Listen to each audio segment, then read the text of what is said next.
This is Ariana Bronte, and her story starts at the very end. Born from a major political marriage, she was known as Peerless, Princess of the East. But her life was no fairy tale. All she ever wanted was a little bit of ordinary love, something she begged for constantly. Sadly, she received none from her family or her ambitious husband. He coldly used her, telling her he valued her cleverness only as a tool to help him ascend the throne. For him, she was just a pawn in his game for power. Blinded by desperation, Ariana clung to his sweet promises of love and a life together. He told her his palace would be her garden, and she believed him. Craving even a little warmth, she became his puppet, a tool in his ruthless quest for the throne. She did terrible things for him, securing his path to power. But the moment his rivals were gone, he betrayed her completely. Guards stormed in, declaring her a traitor for the very deeds he had commanded. She had been used and was now being thrown away. As guards held her back, Ariana screamed in disbelief. But the man she made king didn't even look at her. He was already celebrating with another woman. Her desperate pleas were completely ignored. All of Ariana's devotion and dirty work had earned her nothing but a one-way trip to a dark prison cell. There she was met by her older sister, Helena. Crying on the floor, Ariana asked what she did wrong. Helena just smirked, telling her pathetic sister that her very existence had always been the mistake. Helena just sneered, admitting she felt the exact same way. She confessed that every time she looked at Ariana, she felt disgusted. Ariana was a living reminder of the pathetic, forced marriage their mother had endured.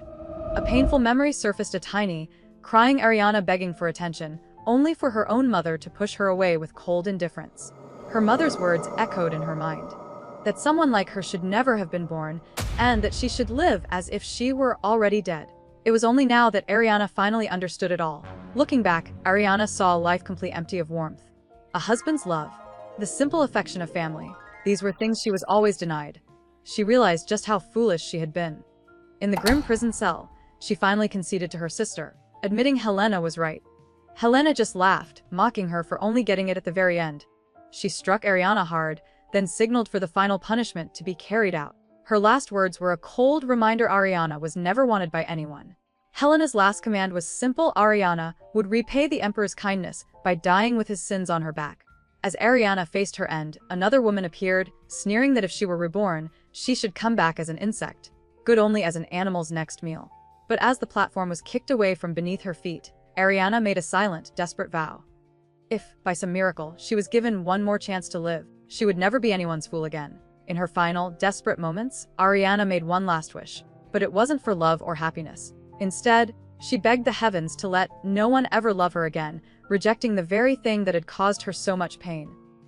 This was no longer about being a victim, it was about vengeance. She vowed to make them all pay and never repeat her mistakes. The official report was a needle lie. The notorious Countess Ariana had taken her own life in prison on her birthday. Full of regret, her tragic story was officially over. With Ariana's story officially closed, the focus shifts to the Great Camellia Empire. A fragile peace is kept between the emperor and four powerful lords who hold the real power.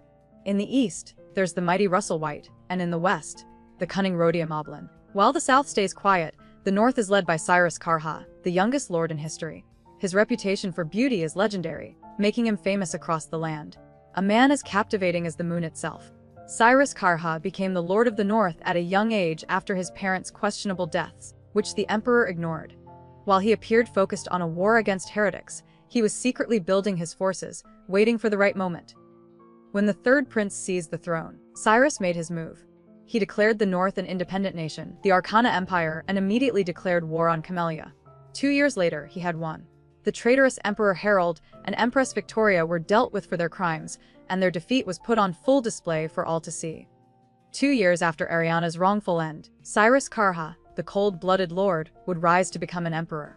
In the original timeline, their paths never crossed. He was a conqueror, while she was a forgotten tragedy. But fate throws a massive curveball. By some unknown power, Ariana is sent hurtling 20 years into the past, long before her downfall. Now, in the dead of winter, a much younger Cyrus watches her from a distance. Their stories, once completely separate, are about to collide for the very first time. Ariana stands on a balcony, the winter air cold against her skin as snowflakes land in her hand. But this isn't a moment of peace. Her face hardens, her hand clenching into a fist as the memories flood back. In her first life, she took the fall for the crown prince's crime and was abandoned, left to meet her tragic end in a cold prison cell. Now, she's been given a second chance, returned to her childhood. Just as she absorbs this new reality, a voice cuts through the silence, calling out for her sister, Victoria. The voice belongs to her sisters, Victoria and Helena, chatting below. Victoria is buzzing with excitement about a party because the infamous Northern Lord is attending. But she's also a little scared, mentioning dark rumors about his ruthlessness, how he ignored a princess and a dancer met a terrible end just for approaching him. Helena calmly dismisses the stories as baseless gossip. From the balcony, Ariana grips the cold railing, her face grim.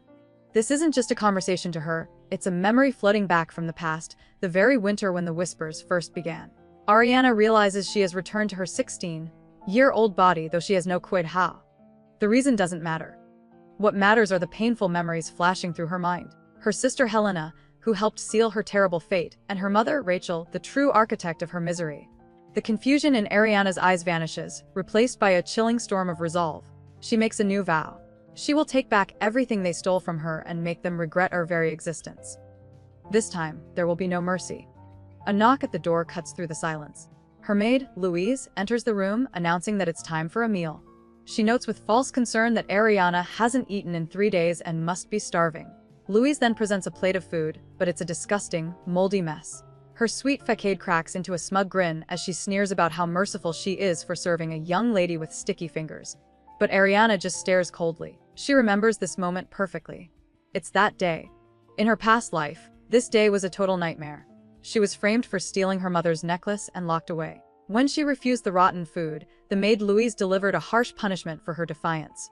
The commotion even drew the attention of her grandmother-in-law, Kyler. Though Ariana pleaded her innocence, Louise found the necklace she had planted under the table, making Ariana look like a liar. Back in the present, she slides the tablecloth aside. Just as she suspected, the necklace is there. She looks up coldly and asks if Sirixi expects her to eat this. Louise's cruel smile widens. She reminds Ariana that it's her first meal in 3 days, gesturing to the slop on the plate. The maid is acting on orders from Rachel and Helena, and she gets a twisted thrill from tormenting the lady they both hate. When Ariana doesn't immediately obey, Louise's patience snaps. The next thing you know, a chair is knocked over and Ariana is on the cold floor. Louise savors her moment of power, but it's cut short when she feels a tug on her apron. Annoyed, she demands Ariana get up already. From the floor, Ariana grabs the maid's apron. With a cold look, she calls Louise's name. Getting to her feet, she places a hand on Louise's uniform and remarks that the fabric looks expensive. Certainly more valuable than Louise's. Before the maid can react, a loud tearing sound rips through the room. Enraged, Louise shoves her again, expecting the usual tears and begging. But Ariana just rises, her eyes glowing with an intense blue light. Completely unnerved by this new defiance, the maid stammers for her to stop acting out of character and just eat. Just as Louise is about to lose it, Ariana suddenly backs down, agreeing to eat. The maid is completely baffled. This isn't the timid girl who used to cower before her. To Louise's utter disbelief, Ariana sits and takes a big bite of the moldy food. But a moment later, she starts choking, clutching her chest in distress. Panicked by the sudden turn of events, Louise demands to know what's wrong. Realizing her little power trip has just gone horribly sideways, Ariana suddenly goes limp, crashing to the floor unconscious.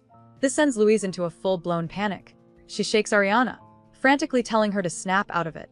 The maid is terrified. If her lady dies, she knows she'll be the one to blame for it. Realizing how bad this looks, she bolts from the room, screaming for help.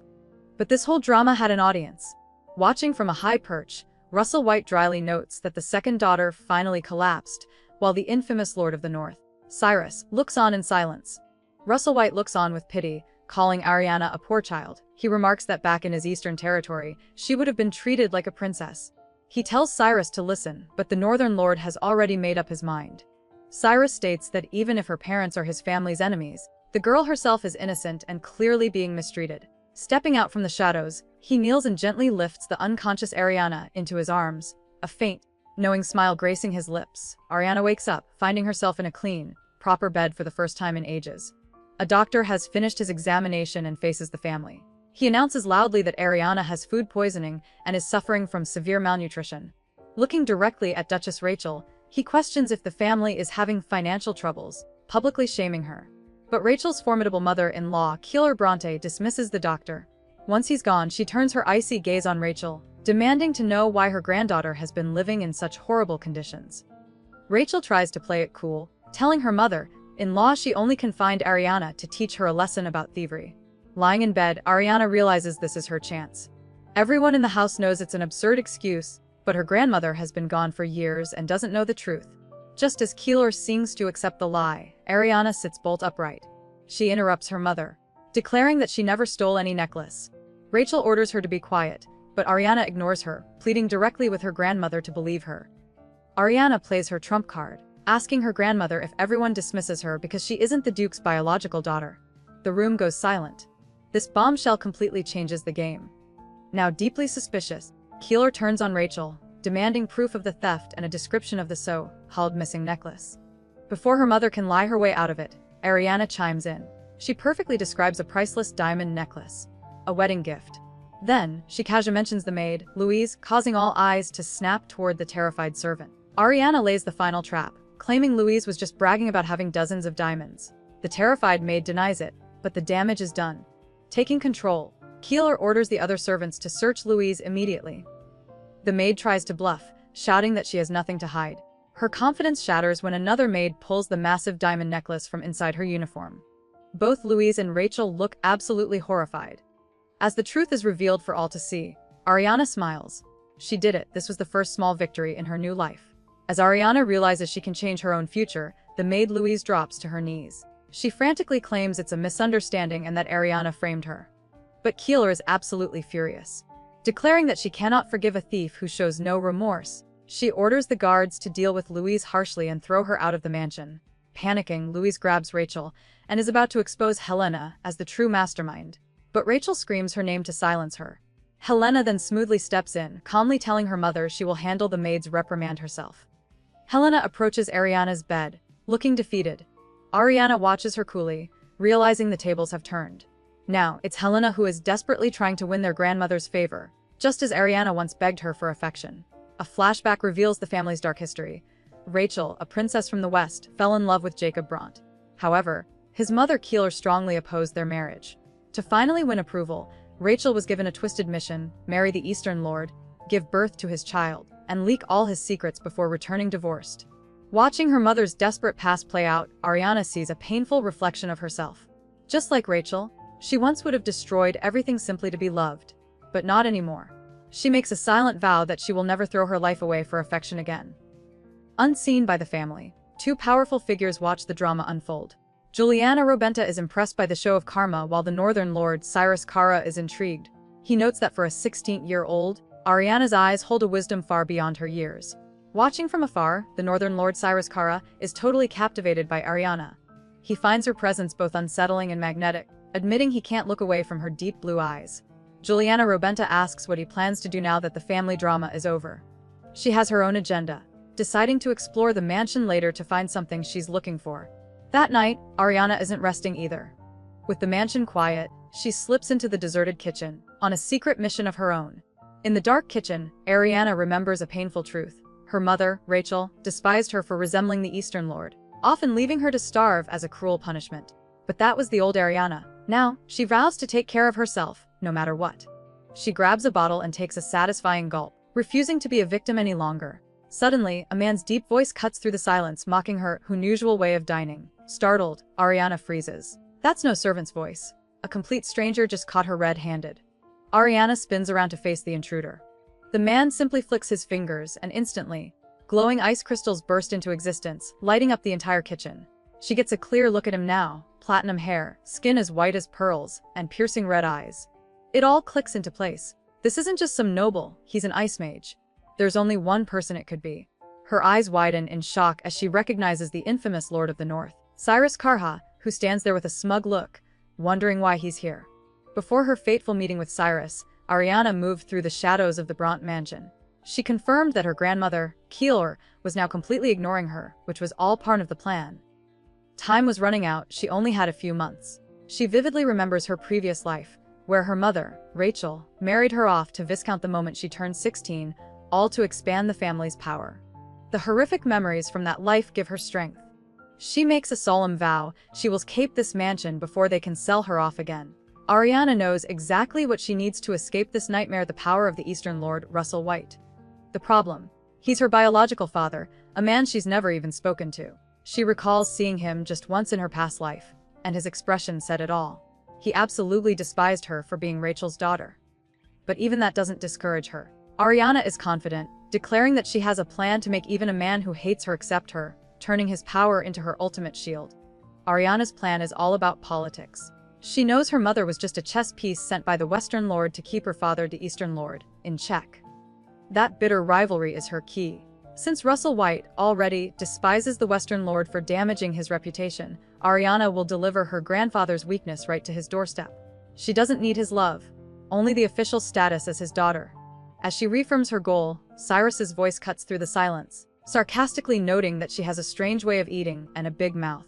Ariana's blood runs cold. Leaning casually in the doorway is none other than Cyrus Karha, the infamous Lord of the North. She'd heard rumors he was in the area but never imagined they were true. This man is a total ghost from her past life, someone she'd only heard terrifying stories about, stories that always involved bloodshed. Now this legendary figure has not only snuck into her family's mansion, but has grabbed her arm. Her mind spirals as she realizes this unexpected encounter could be the worst thing to ever happen to her. Ariana's mind races. This man could easily get rid of her to keep his presence a secret. But a strange calm washes over her as memories of her tragic past surface. She's already died once. This second life is just a bonus, so there's nothing left to fear. Instead of panicking, she greets him with shocking formality. Cyrus, taken aback, demands to know how she recognized him. Ariana coolly explains that his signature silver hair and red eyes are exclusive to the Kara family, making his identity as the Northern Lord unmistakable. Cyrus leans in, acknowledging the rumors of her beauty are true, but he's more interested in why her heart isn't racing at all. Ariana is completely thrown off. She expected threats, not this bizarre mind game. She tries to dismiss him with a polite dinner invitation, but he sees right through her act, calling her out for saying things she doesn't mean. When she suggests they both just forget this ever happened, he simply calls her perceptive, making it clear he isn't going anywhere. Now she's truly stuck with the dangerous Northern Lord. Cyrus closes the distance, intrigued by her strange calm. He points out that Mother fear him or desperately try to impress him. But Ariana is different, she does neither. As he looks deeper into her eyes, he doesn't see a knave girl. Instead, he sees a gloomy darkness swirling within. It's like staring into a blood-red lake, a reflection of the immense suffering she carries from her tragic past. This girl is far more complicated than she appears. A strange thought hits Ariana. Cyrus is only 20 years old. What could he have possibly experienced to carry such a heavy darkness in his eyes? It's a silent, shared understanding between them. Suddenly, she snaps back to reality, realizing she's been holding his hand this entire time. Panic floods her mind. The rumors say he eliminates any woman who bothers him. But instead of getting angry, Cyrus just smirks. He leans in, teasingly asking if his eyes were so attractive that she simply couldn't help but reach for them, leaving her utterly speechless.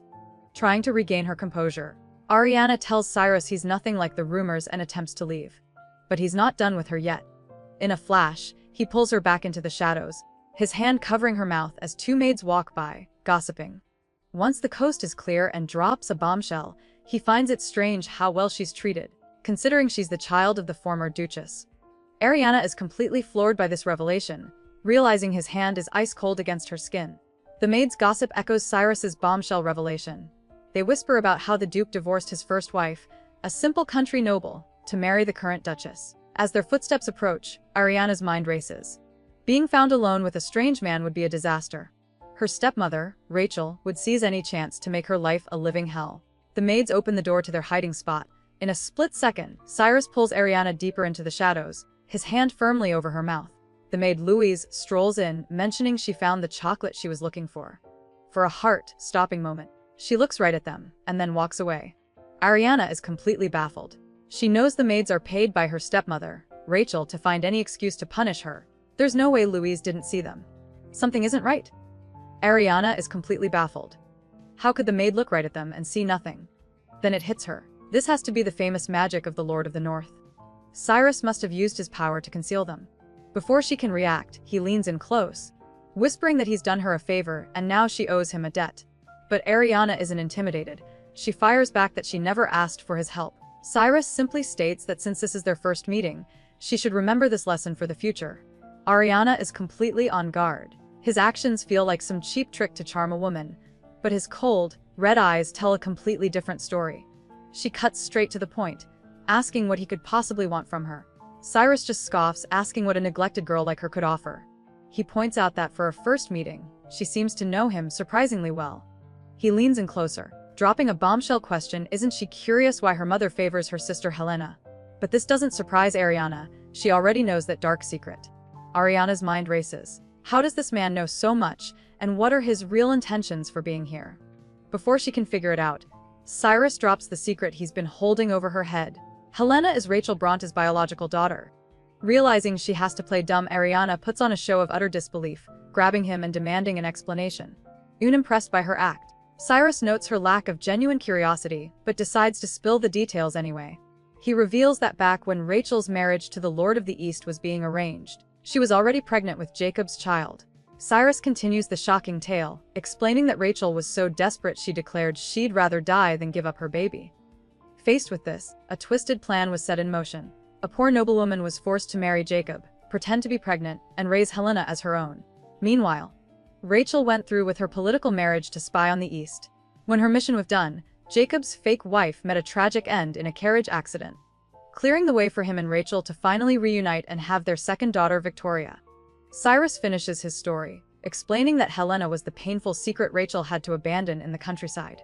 Still playing her part, Ariana asks why he's telling her all this.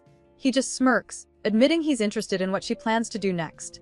Trying to get away, she dismisses herself as a powerless woman and thanks him for the once in a lifetime honor. Cyrus calls her bluff, asking if she never wants to see him again. As she turns to leave, he stops her cold by calling her the second daughter of House Bronte. Ariana freezes in place. The title, second daughter of House Bronte, echoes in the room. In her tragic past, that was the one thing she craved, a sign of acknowledgement she never got. But now, she understands the bitter truth that title was never meant for her. Snapping out of her memories, she tells Cyrus with cold certainty that she is neither a Bronte nor a noble lady. Unfazed, he simply asks what he should call her then. With a final, dismissive glare, she tells him to call her nothing at all. Ariana coolly adds that there would be no reason for him to call her anyway. With that, she turns and walks away, leaving Cyrus standing alone in the cold. Suddenly, his aide rushes over, grabbing his arm and demanding to know what he just did. The aide is completely baffled, scolding Cyrus for going into a kitchen uninvited, chatting with a lady, and then using concealment magic for no apparent reason. Annoyed by the lecture, Cyrus covers his face. His aide, thinking he's lost his mind, places a hand on his forehead. Cyrus's aide questions if he's sick, but he sharply dismisses her concern, insisting he's fine. Annoyed, she demands to know why he's acting so strangely. With a slight smirk, Cyrus looks off into the distance and declares that Ariana has value. The aide is completely confused. Why is he spilling secrets instead of using threats? He explains that she isn't someone you can handle that way. Still skeptical, she asks what he'll do if she proves useless.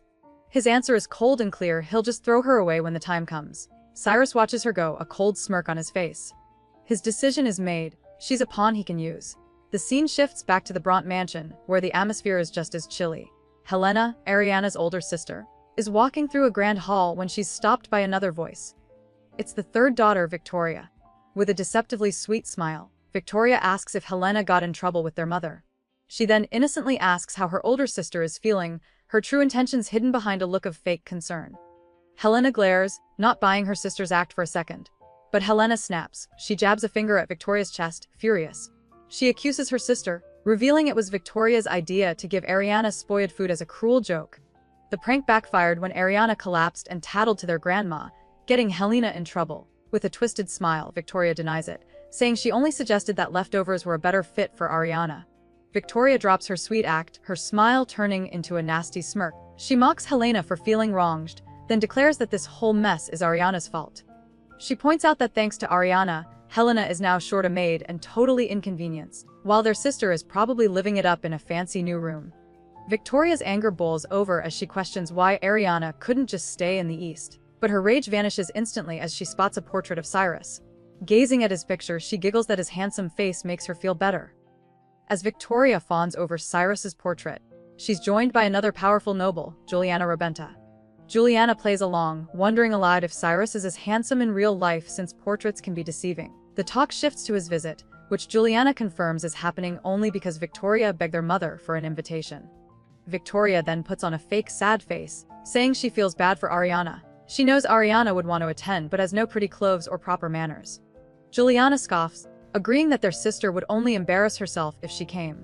Juliana leans in, whispering a wicked plan right into Victoria's ear. With a sinister smile, She declares she just had the best idea. Meanwhile, Ariana jolts awake in her room, a sudden chill washing over her. She reflects that it's been a few days since she met Cyrus, and thankfully, she hasn't seen him again. She hopes he's already left the estate, disappearing without a trace, just like he did in her past life.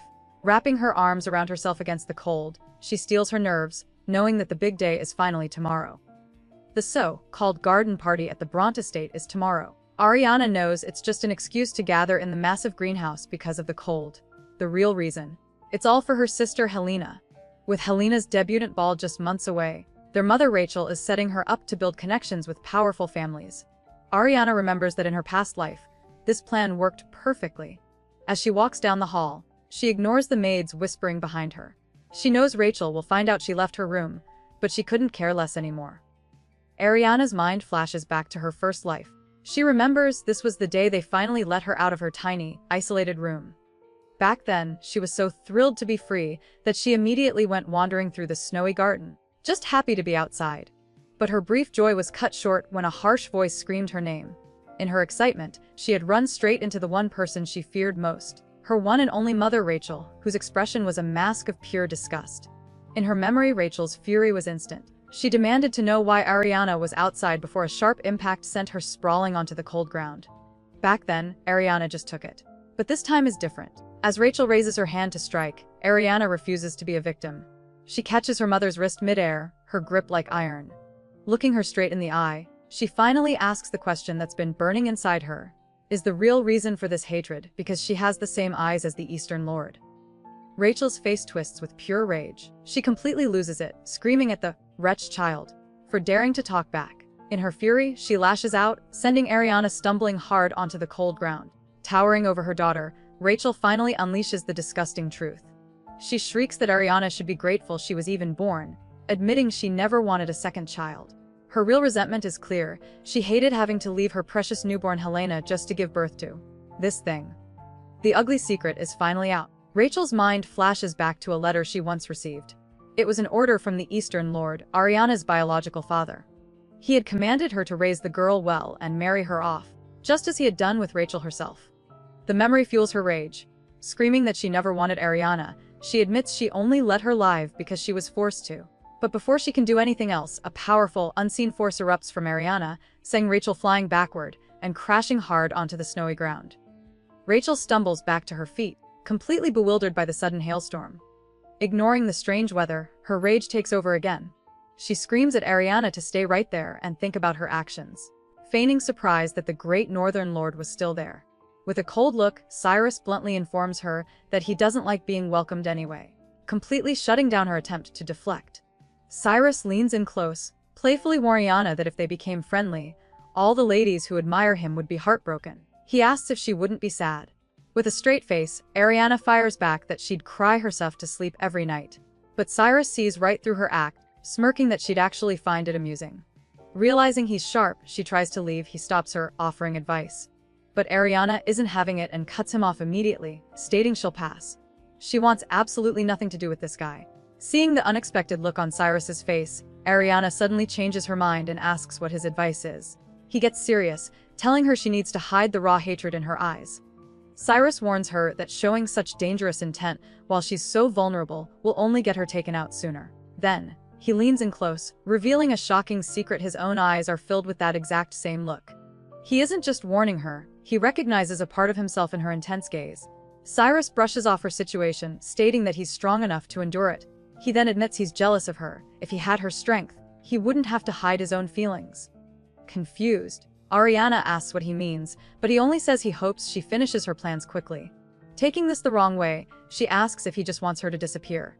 But as she turns to leave, a soft smile touches her lips, realizing that isn't his true meaning at all. As Cyrus walks away, he's joined by the powerful noble, Juliana Rebenta. She's got some thoughts on Ariana, commenting on how elegant she looks despite her plain clothes. Juliana is also shocked by her mature tone, doubting Rachel ever taught her daughter any real manners. When she points out that Cyrus helped Ariana again, he simply claims it's a favor. But his real thoughts are cold and calculating. Helping her now will just make it easy to use her for his own plans later. The scene then cuts to Ariana, alone and thoughtful by a window. Still reeling from Cyrus's warning, Ariana realizes he was right. She's been letting her hatred show and vows to be more careful. It's unsettling that the Northern Lord saw through her so easily, but she knows this second life is full of unpredictable challenges. Suddenly, a cheerful voice calls out, "Found you." It's her younger sister, Victoria. She runs up with a bright smile asking why Ariana ran off. Ariana recalls how, unlike the others, Victoria was always kind. But a bitter memory surfaces, and she wonders how she was ever fooled by the snake behind that sweet smile. Ariana finally sees the truth.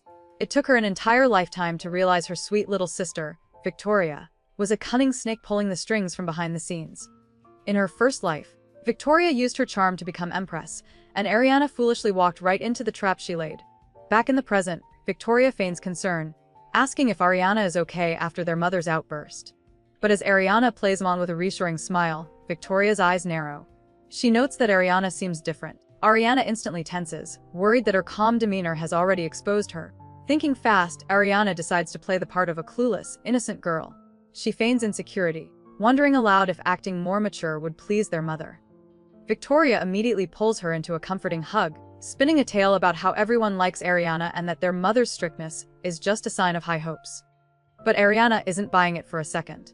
In her mind, she sees the real Victoria, a manipulator who thinks she's dealing with a naive child. Ariana makes a cold vow. Victoria is still immature, and before she grows up, Ariana will ruin that sweet facade. Her chance will come.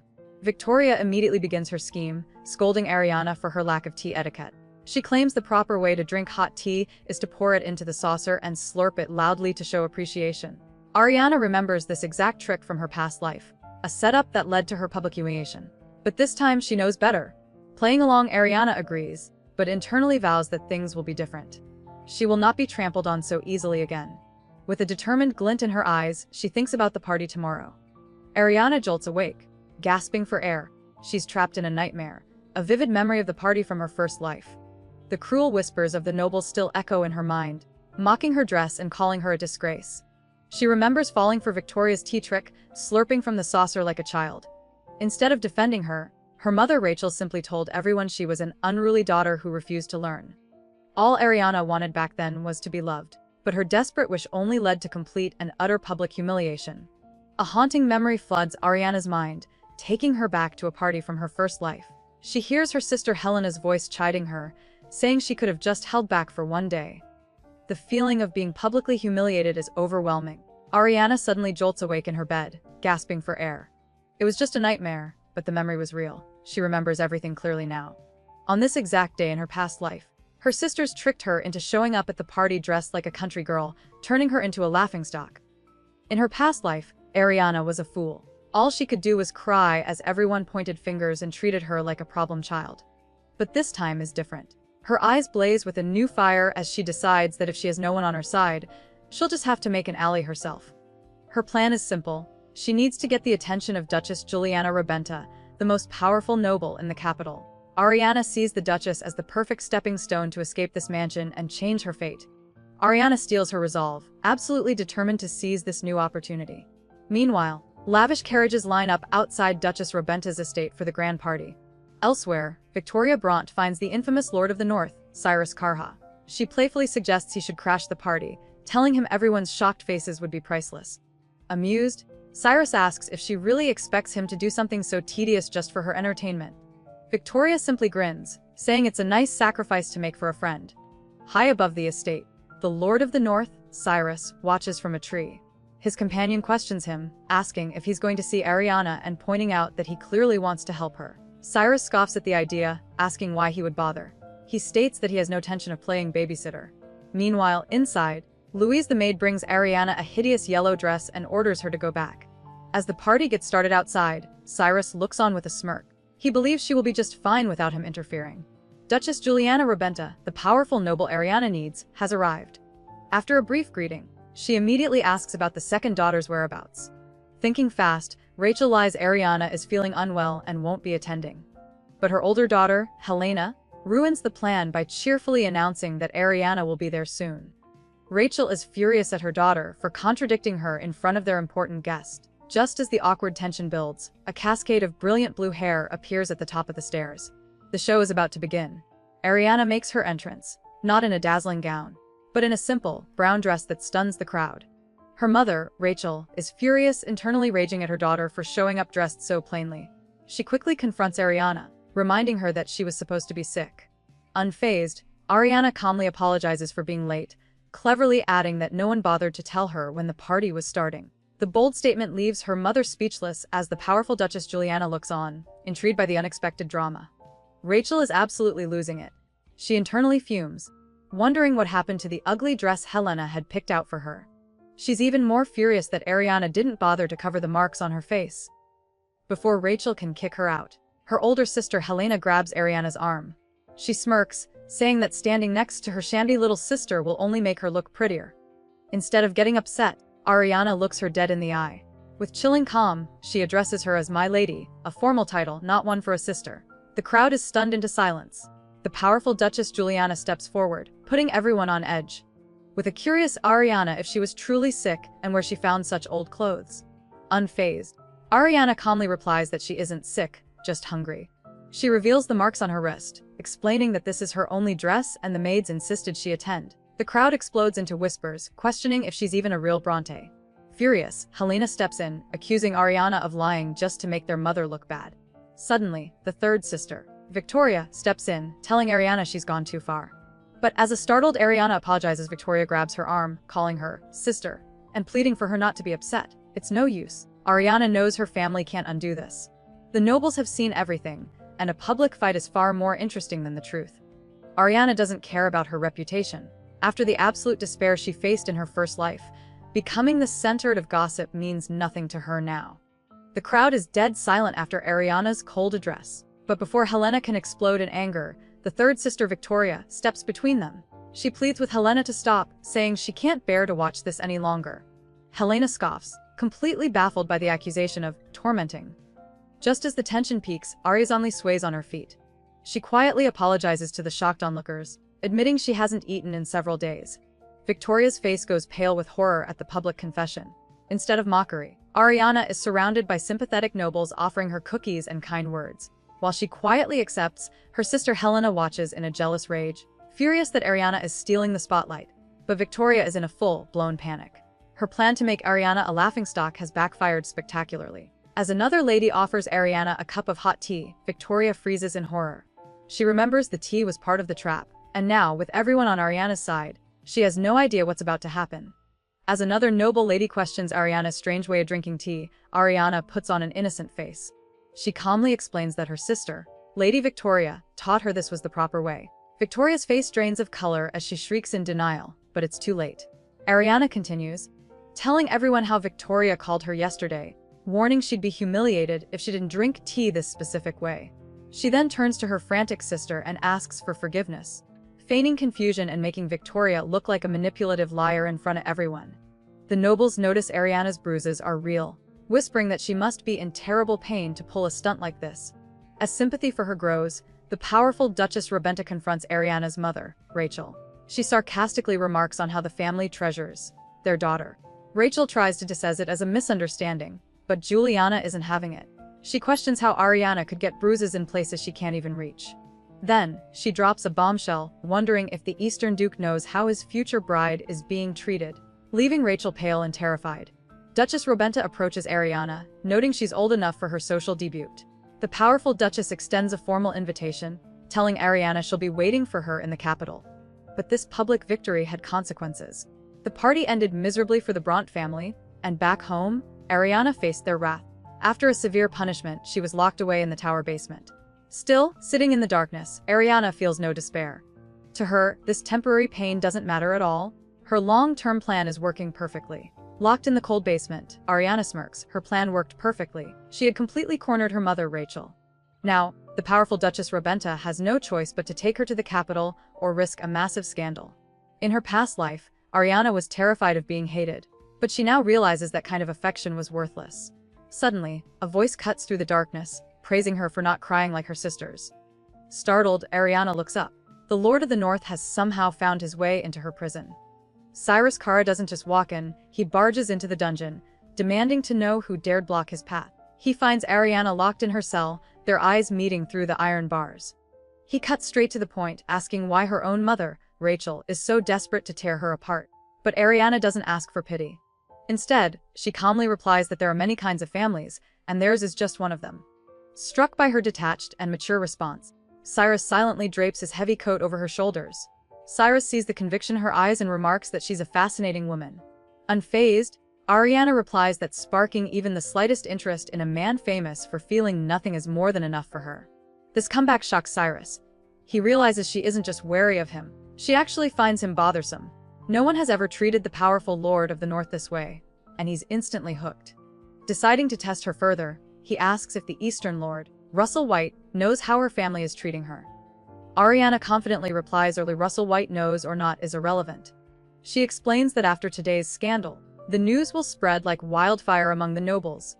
He won't be able to pretend he doesn't know her then, not without looking like a man who abandoned his pitiful daughter. Cyrus is amused by her sharp mind, teasing that she thinks a lot for someone with such a small head. Without missing a beat, she retorts that his head doesn't look very big either. The comeback shatters his composure, and he genuinely laughs, causing Ariana to break into a smile herself. Still savoring their rare moment of shared laughter, Cyrus remarks that she knows how to laugh too. Reaching through the cell bars, he gently taps her on the nose. The light-hearted mood shifts instantly as he asks a surprisingly intimate question: does she also cry? Before Ariana can even process it, a sly, dangerous smile forms on his face. He tells her he'd like to see her cry one day. The sudden intensity leaves Ariana frozen, realizing his interest in her runs deeper and darker than she ever expected. Unfazed by his dark request, Ariana coolly replies that if he commands her to cry, she will. She then flips the script, demanding to know what business the great Lord of the North has with the Bront estate. Cyrus dismisses her question, reminding her that as a prisoner, she's in no position to ask anything. But Ariana remains defiant, asking him if she looks like someone who fears his power. A slow smile spreads across Cyrus's face. He correctly deduces that a woman who fears neither the dark nor her own family certainly wouldn't fear his sword. Cyrus switches topics, asking if she's hungry and teasingly recalling how she enjoyed eating before. Ariana flushes with embarrassment, and he smirks, noting it's a good thing the darkness hides her face. He then mentions her mother Rachel was furious, but Ariana is unfazed. She tells him he'd be shocked if he knew how much time she's spent locked up before. Intrigued, Cyrus says he looks forward to uncovering her other secrets. Suddenly, a cold chill fills the air as magical snowflakes drift into her cell, leaving Ariana to ponder his annoying motives. As Cyrus walks away, a thought hits Ariana: he clearly doesn't like her mother. For a split second, she feels a flicker of hope. Maybe he could be an ally. But that thought is immediately snuffed out by a bitter memory of Russell White, another powerful man who once promised her everything with a sinister grin. Ariana quickly dismisses the idea. Getting involved with someone like the Northern Lord is dangerous. She concludes grimly that she has no allies. To survive this time, she must walk her path completely alone. High on the castle tower, Cyrus looks out into the night, certain that Ariana will try to escape soon. He thinks about her demeanor. She carries herself not like a neglected prisoner, but with the powerful dignity of an empress. He had initially wondered how the Eastern lords planned to use her as a political card. But his observations revealed a different story. The Western Lord has no interest, and her own mother Rachel clearly despises her. He realizes Ariana is no simple pawn. She is not the type to let herself be used. Cyrus stands on the tower, still piecing things together. He knows Ariana isn't a pawn, but that raises a bigger question: what is her ultimate goal? He remembers the burning hatred in her eyes and wonders who it's meant for. The thought triggers a jarring memory, throwing him back into his own past. A younger Cyrus is seen running desperately through a bleak, snowy forest, his face filled with fear. He glances back in panic, but his foot slips on the ice, sending him crashing hard to the frozen ground. As the traumatic memory fades, Cyrus is struck by a powerful thought. The desperate look in Ariana's eyes is the same one he once had. He can't help but wonder why they seem so alike. Standing on the tower, he puzzles over the source of her intense rage. It feels too deep to be just parental neglect. Her hatred doesn't seem to stop with her family. He finds this discrepancy suspicious. A smirk plays on his lips as he forms a new theory. Her plan is to rely on the Eastern Lord for her escape. Cyrus's thoughts reveal his true motive. He suspects the Eastern Lord is connected to his parents' deaths. This is why he came to observe Rachel and her daughter. But Ariana is a totem variable he can't figure out. His hand rests on his sword. Normally, he'd eliminate such a risk without hesitation. For some reason, he can't bring himself to do it. He smirks, admitting he either sees value in her, or he's just entertained by the chaos. Suddenly, a loud crash shatters the quiet, followed by a woman's furious scream. The source of the crash is Helena, who is absolutely losing it. Her maids nervously report that Ariana kicked them out of her room, pulling the noble lady card to defy them. Enraged, Helena screams that they should have just forced her. A quick flashback reveals she was already scolded by her mother for bringing Ariana to the party in the first place. Overwhelmed with resentment, she sweeps an entire tea set off the table. Just as the porcelain shatters, her mother Rachel storms into the room, demanding to know what all the racket is about. Seeing Victoria on the floor surrounded by broken porcelain, she asks if her daughters are hurt.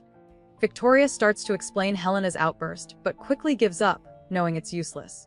A bitter memory surfaces of her mother's constant warning, "Don't provoke your sister and just endure it because you're younger." Clenching her hair in frustration, Victoria doesn't understand why her parents favor Helena. She glances at a family portrait that doesn't even include her, terrified of what will happen if this continues. Victoria's mind spirals into a full-blown panic.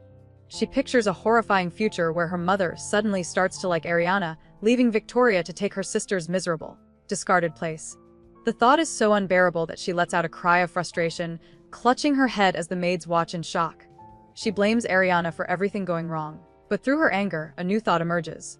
This isn't just in her head, Ariana has truly changed and Victoria has no idea why. Meanwhile, things take a dark turn in the estate's dungeon. Two of Victoria's maids are thrown into a grimy cell by guards. They desperately plead for mercy, admitting they were wrong and promising never to repeat their mistake. But the guards are unmoved, shouting that it's an order from Lady Victoria, and they need to get in quietly.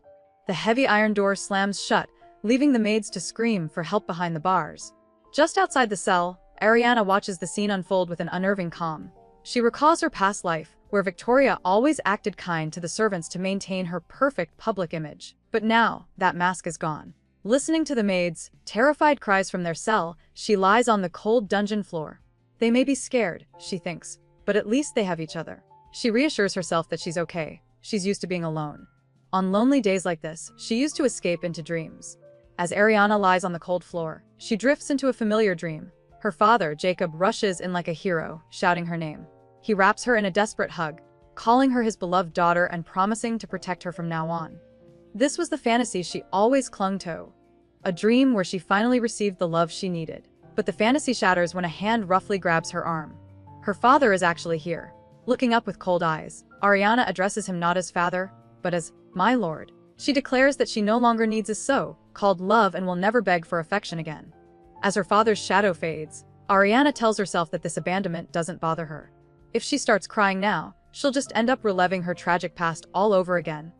Lying on the cold floor, she thinks that hunger is bearable, but thirst is much worse. Suddenly, a figure stands over her. Looking up, she calmly asks if he's surprised she's still here.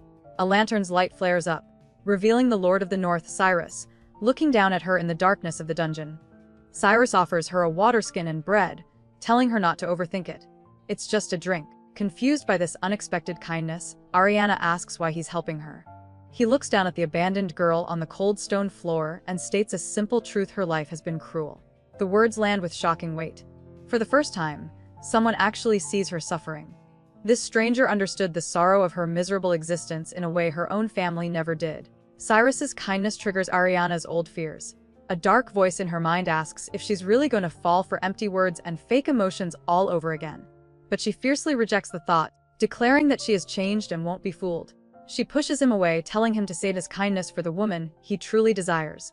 Amused, Cyrus asks if she means the treasured daughter of House Bront who hung up his portrait. He casually wonders where she might have gotten it from, leaving Ariana to ponder his words in the dark. Cyrus asks what she'd do if she knew was behind the portrait. With ice in her voice, Ariana states plainly that she would kill them. A dangerous glint appears in his red eyes as a blue aura flares to life in his hand. He raises the stakes, declaring he'll eliminate everyone involved. The painter, the seller, and even the admirer. Ariana is shaken, realizing the rumors of his cruelty were all true. She wonders if he knows she bought it. When he points out her silence, she sarcastically calls him reserved, earning an amused smirk. Cyrus leans in, asks to take everything he's said at face value.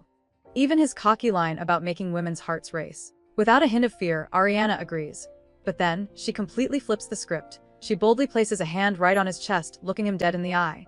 With ice-cold confidence, she asks if his heart races for her, too. A spark ignites between them as the powerful Lord of the North is caught off guard by her sheer nerve, a flicker of surprise crossing his face. Back at the Bront mansion, Ariana's father, Jacob, is having a full-blown meltdown. He screams at Rachel, furious that she's downplaying the disaster at the garden party. He reminds her that the Western Lord's daughter and powerful nobles from the capital were there to witness the whole mess. While Jacob panics about his ruined reputation, Rachel's anger simmers for a different reason. A chilling thought crosses her mind at that party. Ariana was like a completely different person, and that change could spell trouble for her plans. With Jacob still freaking out, Rachel's mind goes to a dark place. She decides this defiance can't continue. Ariana's spirit must be crushed again. With her daughter acting so boldly, taking her into high society is completely out of the question. Rachel reassures her husband that she'll handle it, a terrifyingly cruel grin spreading across her face. Later, she confronts Ariana, telling her that she'll pay dearly for her disobedience. Her hands move to Ariana's throat in a cold, brutal warning, declaring that this punishment upon herself.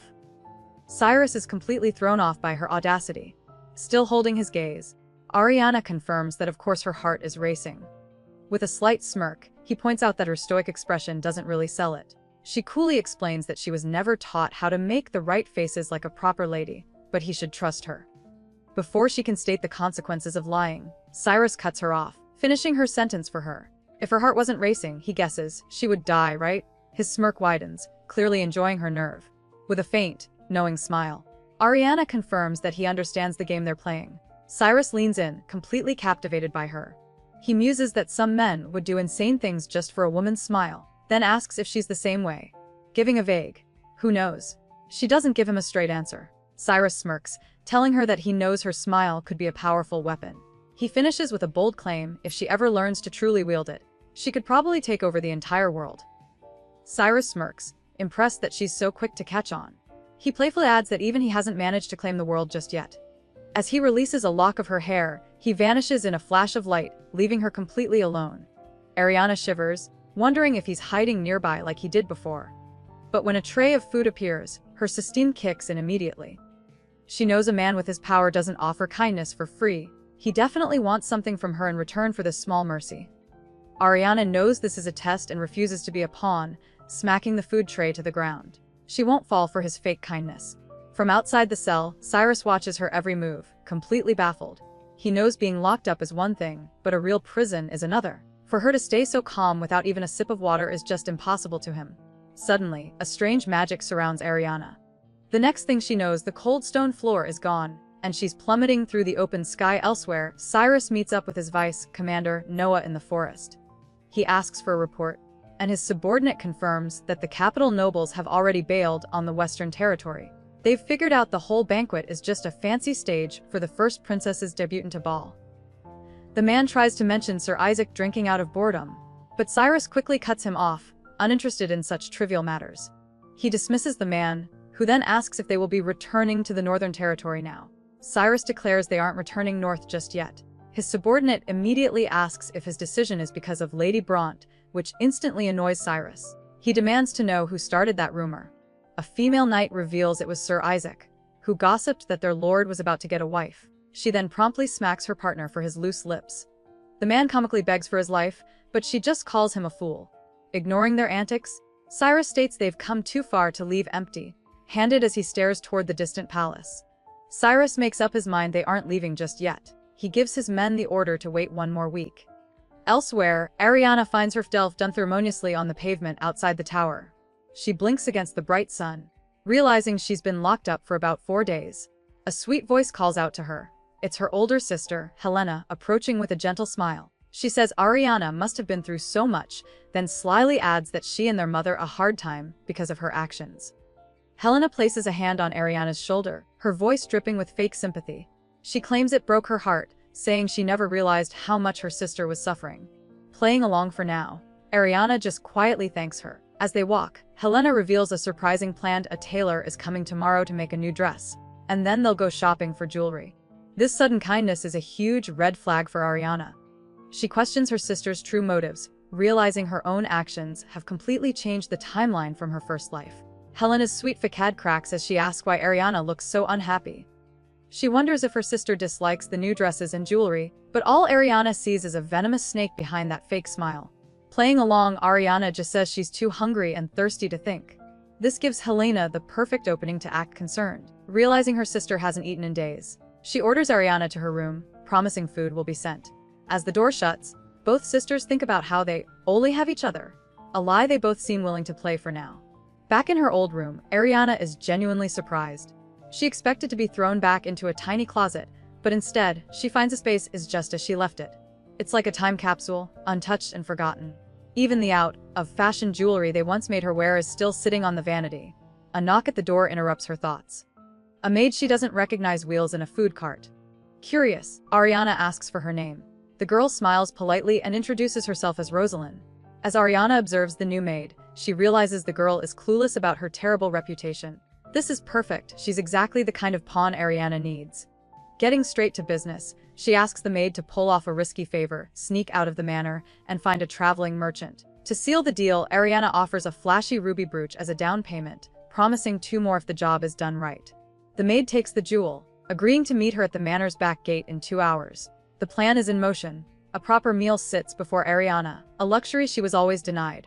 A painful memory flashes through her mind, being forced to eat moldy scraps, told that even this was too good for her. She even recalls her own father adding to the humiliation, pouring a drink over her head as she sat helpless. But that was then. Today she eats the fresh food calmly. Each bite is a deliberate act of defiance against her past tormentors. With a cold, determined look, Ariana knows exactly what she needs to do. Her plan is simple: sell her sister's forgotten, fashion jewelry to fund her escape. She knows she's the only one who can care for her body, so she eats to build strength for what's to come. Later, while walking through the grand hall, a sharp voice stops her. It's her mother Rachel with her older sister Helena. Rachel immediately scolds Ariana for calling Helena my lady. With a dismissive scoff from Helena, Ariana calmly agrees, hiding her true intentions behind a mask of obedience. Rachel demands to know where Ariana is going. Playing it cool, Ariana claims she just wanted some fresh air. Her mother isn't convinced and summons her closer. Grabbing Ariana's arm, Rachel puts on a fake display of motherly concern, warning her to behave and not get sick before their big trip to the capital. With a smug smile, she asks if she's understood. Ariana obediently agrees, but the moment she walks away, her face turns to stone. She knows that as long as she plays the quiet daughter, her real plan is safe. With her mother's fake concerns still ringing in her ears, Ariana steels her resolve. Her only thought is to stay quiet and play her part. She slips out of the suffocating mansion and heads into the woods, determined to see her plan through. Waiting for her is her trusty maid, Louise, who's already set things up. Louise introduces a traveling merchant, explaining he's about to leave the territory for good. This is the perfect, untraceable opportunity. With a nod, Ariana agrees, ready to make the deal that will fund her new life. In her past life, Ariana recalls how helping her ex-husband only ever got her 2 things: a dagger for emergencies and a measly 22 gold coins. Now, clutching the pouch of money from her jewelry sale, she realizes this is the first time she's ever had wealth to truly call her own. The problem is, she can't leave the estate to deposit it safely. As she's thinking, her maid Louise speaks up. Immediately on guard, Ariana questions if her mother, Rachel, gave Louise any secret instructions to follow her. With a calm smile, Louise lays out the cold, hard facts. She explains that ratting Ariana out to her mother would earn her a few measly coins. But what Ariana is offering is far more valuable. This logic hits home. Ariana realizes Louise is a new piece on the board, a maid who didn't exist in her previous timeline, a change she herself caused. Deciding to take a risk, she hands Louise the pouch of money with a simple order: deposit it. Later, she admits she expected the worst, but Louise returns handing over proof of a new, secure bank account. Ariana chose Braden Bank for a specific reason. She knows from her past life that it's destined to become the most trustworthy bank in the nation. But as she observes Louise, she grows more curious. For a simple maid, Louise is unusually clever, and she even has calusas on her hands. Taking the golden account token, Ariana realizes this is the first asset she has ever truly owned in either of her lives. Holding the proof of her newfound independence, she clenches her fist. The first step to changing her fate is now complete. With her first asset secured, Ariana isn't wasting a single second. She declares her preparations good enough. Before facing the Eastern Lord, she needs a powerful weapon: leverage. Her target is a dark secret connecting the Western Lord and her own mother, Rachel. This dangerous mission takes her to a shady back alley in the Western Territory. Inside a dimly lit room, she meets with some rough characters. One man, clearly annoyed by her disgusted expression, impatiently asks her to get straight to the point. What's the job? Ariana gets right down to business. Setting the time and place for the job, she slides a single gold coin across the table and describes the target: a woman with pale skin. The deal: 5 times the initial payment if he does it right. The man smirks, immediately recognizing the description as Ariana herself, the infamous second daughter of House Bronte. Before he can get cocky, Ariana cuts him off with an icy glare. She reminds him that in this territory, an order from House Bronte is an absolute command. Back at the Braun estate, Ariana is suddenly getting the princess treatment. Her new maid, Rosalind, is serving up delicious meals and just brought her a stunning new dress. But our girl isn't buying this sudden change of heart for a second. She hears that her mother, Rachel, is hosting a tea party and immediately connects the dots.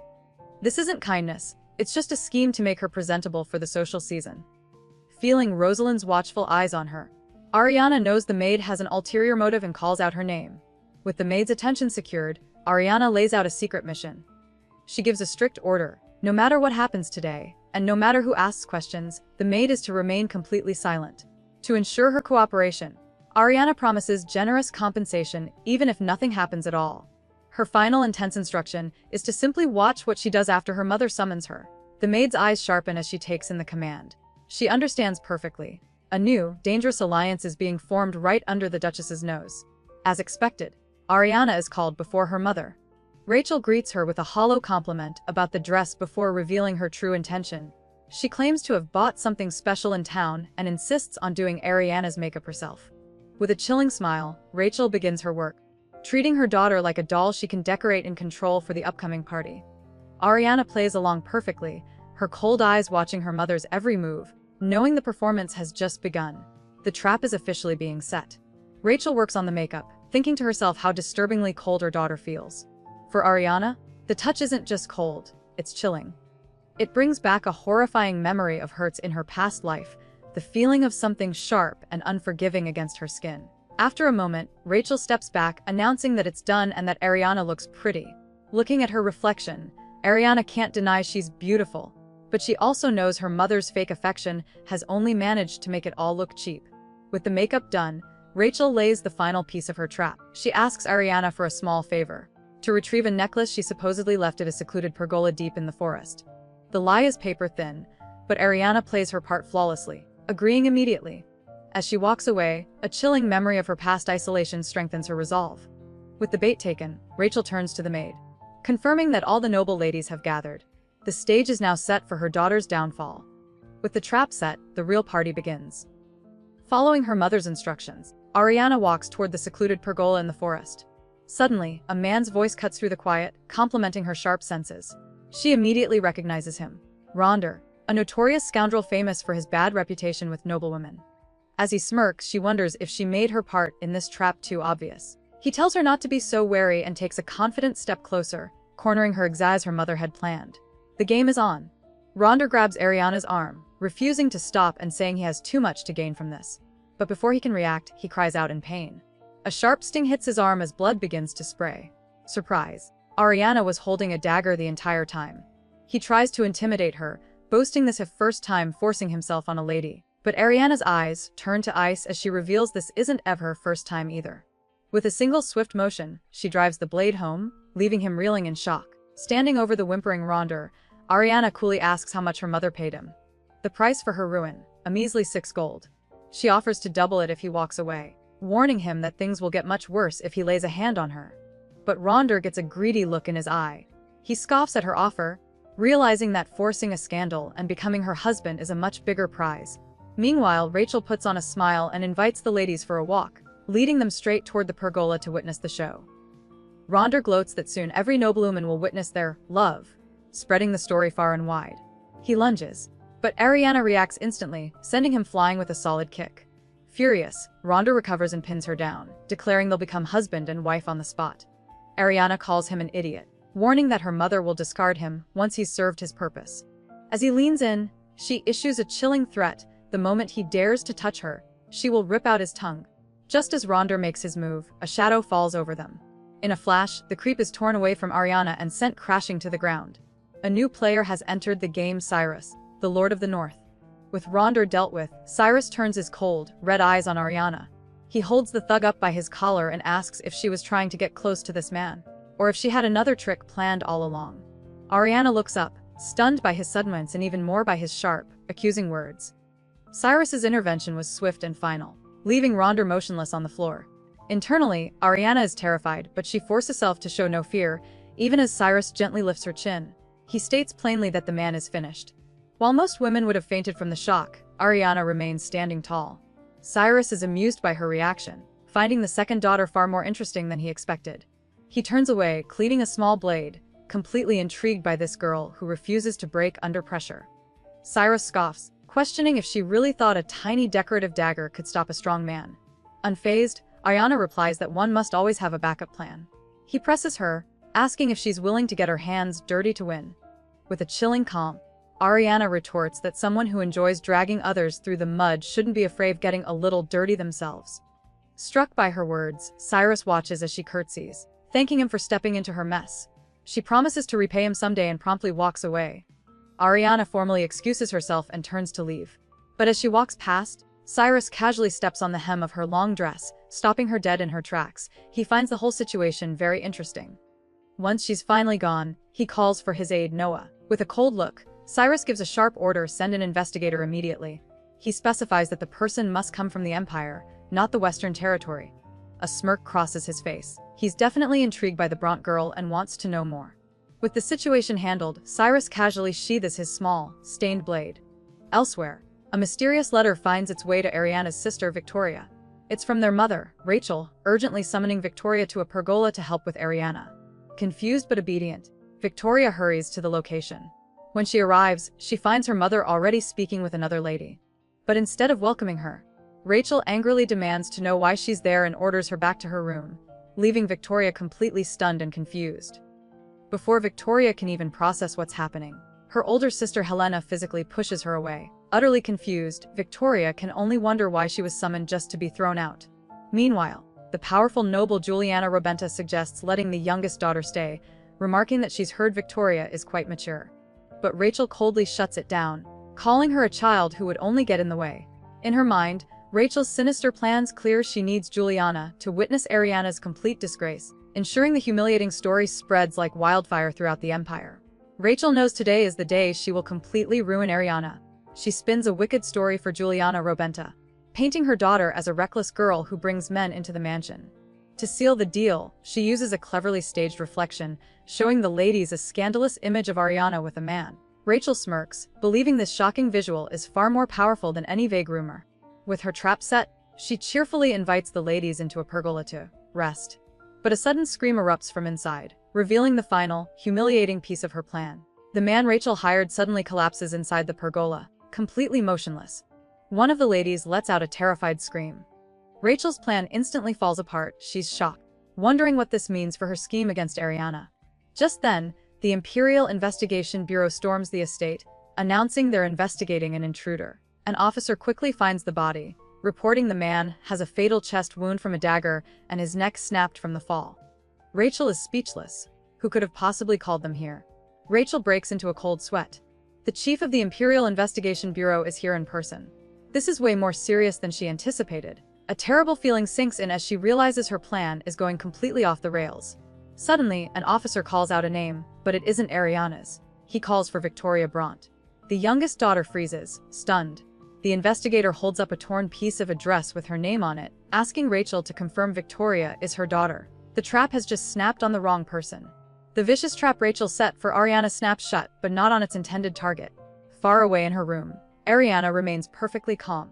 She remembers how her mother treated her like a servant in her past life, which taught her all of Rachel's cruel methods firsthand.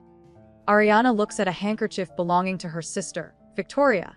She always knew she might have to use it someday, but never expected it to be today. This was no accident. She anticipated every move and was ready to turn the tables. With chaos erupting downstairs, Ariana knows this is her chance. She figures she has a solid 30 minutes while everyone is completely distracted. Her mission is to retrieve a set of incriminating letters. The very same ones her mother Rachel used to blackmail the Western Lord in her past life. This is undeniable proof of collusion, a perfect ace up her sleeve. Realizing this might be her only opportunity, Ariana steels her resolve. Those letters won't be used for blackmail again. This time, they will become her key to finally winning her freedom. Inside Rachel's opulent dressing room, Ariana quickly locates her prize. Tucked away in a fur stole are the letters exchanged between her mother and the Western Lord. She pulls them out, a confident smile on her face. This is her ticket to freedom. the leverage she needs to negotiate with the Eastern Lord. Suddenly, a voice breaks the silence, calling her bold for stealing from her mother. It's Cyrus, the Lord of the North. He appears from the shadows and grabs her arm, stopping her escape. Annoyed by the interruption, Ariana thinks she doesn't have time for this. Cyrus greets Ariana with a knowing smirk, asking if she's gathering funds to run away. She calmly denies it, but he doesn't believe for a second, even offering his help to facilitate her escape. Ariana refuses, explaining that if she disappears now, her mother will simply blame her for the whole mess. In that moment, Cyrus understands her true plan. He realizes she left her sister's handkerchief behind to frame her instead. Impressed by her cold-blooded strategy, he acknowledges just how far ahead she's thought everything through. Ariana is floored. She can't believe Cyrus figured out her plan so easily, realizing he's far too clever. But her scheme runs even deeper. She'd already set another trap, this time for her sister Victoria. Using her mother's forged handwriting, she sent a letter and started a nasty rumor pinning the blame on her. Since other nobles had seen Victoria near the scene, the story was sure to stick. Just then, a guard announces that the investigators have arrived. Ariana is completely stunned. They're here already? How is this happening so fast? Cyrus smirks, getting closer to a stunned Ariana. He gently brushes her hair from her face, telling her that her shocked expression finally makes her look her age. Suspicious of his sudden kindness, Ariana questions his motives, asking what possible use she could be to a powerful lord like him. He leans in, coolly asking if she really thinks she'll be of any use at all. With a confident glint in her eyes, Ariana replies that while she might not be useful right now, the future is a different story. Cyrus's interest is officially piqued by her bold confidence. But Ariana knows exactly what kind of man he is. His smile isn't genuine, it's a sincere trap he uses to bewitch people and get whatever he wants. She draws a line in the sand, declaring that she'll repay his help, but she won't be manipulated by his games. Completely unfazed, Cyrus smirks back at her. He playfully asks if she was just bewitched by him a moment ago. Flustered, Ariana tells Cyrus he can think whatever he wants. Internally, Cyrus admits this is a problem. He needs to head back to the north soon. As he turns to leave, Ariana calls him out for being so good at avoiding questions. He just gives a slick reply, saying he only does it for her. But he's not really going. He can't bring himself to leave, admitting he wants to see just how far she will go. Suddenly, a chilling memory hits him. Feeling dizzy, followed by a vision of splattered blood. He realizes he walked into an ambush. Ariana's mind races. Cyrus is still here, but she's on a tight schedule. With investigators on the way and the threat of her mother Rachel appearing, she has no time for this. She tries to dismiss him, but Cyrus calls her out on the scarf she's wearing, slyly asking if she stole it. He warns her that this mansion has eyes and ears everywhere. Flustered, Ariana insists she just forgot to give it back. As she removes the scarf, a brilliant blue gemstone is revealed, previously hidden from view. As Ariana walks away, she admits to herself that she truly hates Cyrus. Even though he helped, his unpredictable nature is just too much to handle. Deciding she has no time to spare for him or the looming threat of her mother, she continues down the hall. Cyrus watches her go, a smirk playing on his lips. Once she's gone, he reaches into his coat and pulls out a set of hidden documents. Looking them over, he thinks to himself that Ariana really is a useful woman to have around. Meanwhile, back at the Bronte mansion, things are getting intense. Victoria, one of Ariana's sisters, is being grilled by the chief investigator. She desperately pleads her innocence, insisting she had nothing to do with the incident at the pergola. But the investigator has hard evidence her handkerchief was found at the scene. Victoria fumbles for an excuse, weakly suggesting a maid must have stolen it. He scoffs at the idea. Internally, Victoria connects the dots. The strange note from her mother, this sudden investigation. A smirk forms as she comes to one conclusion: Ariana is behind all of this. Cornered, Victoria throws her sister under the bus, claiming Ariana is a thief who might have stolen her things. The investigator takes the bait and demands to see Ariana immediately. But it's too late.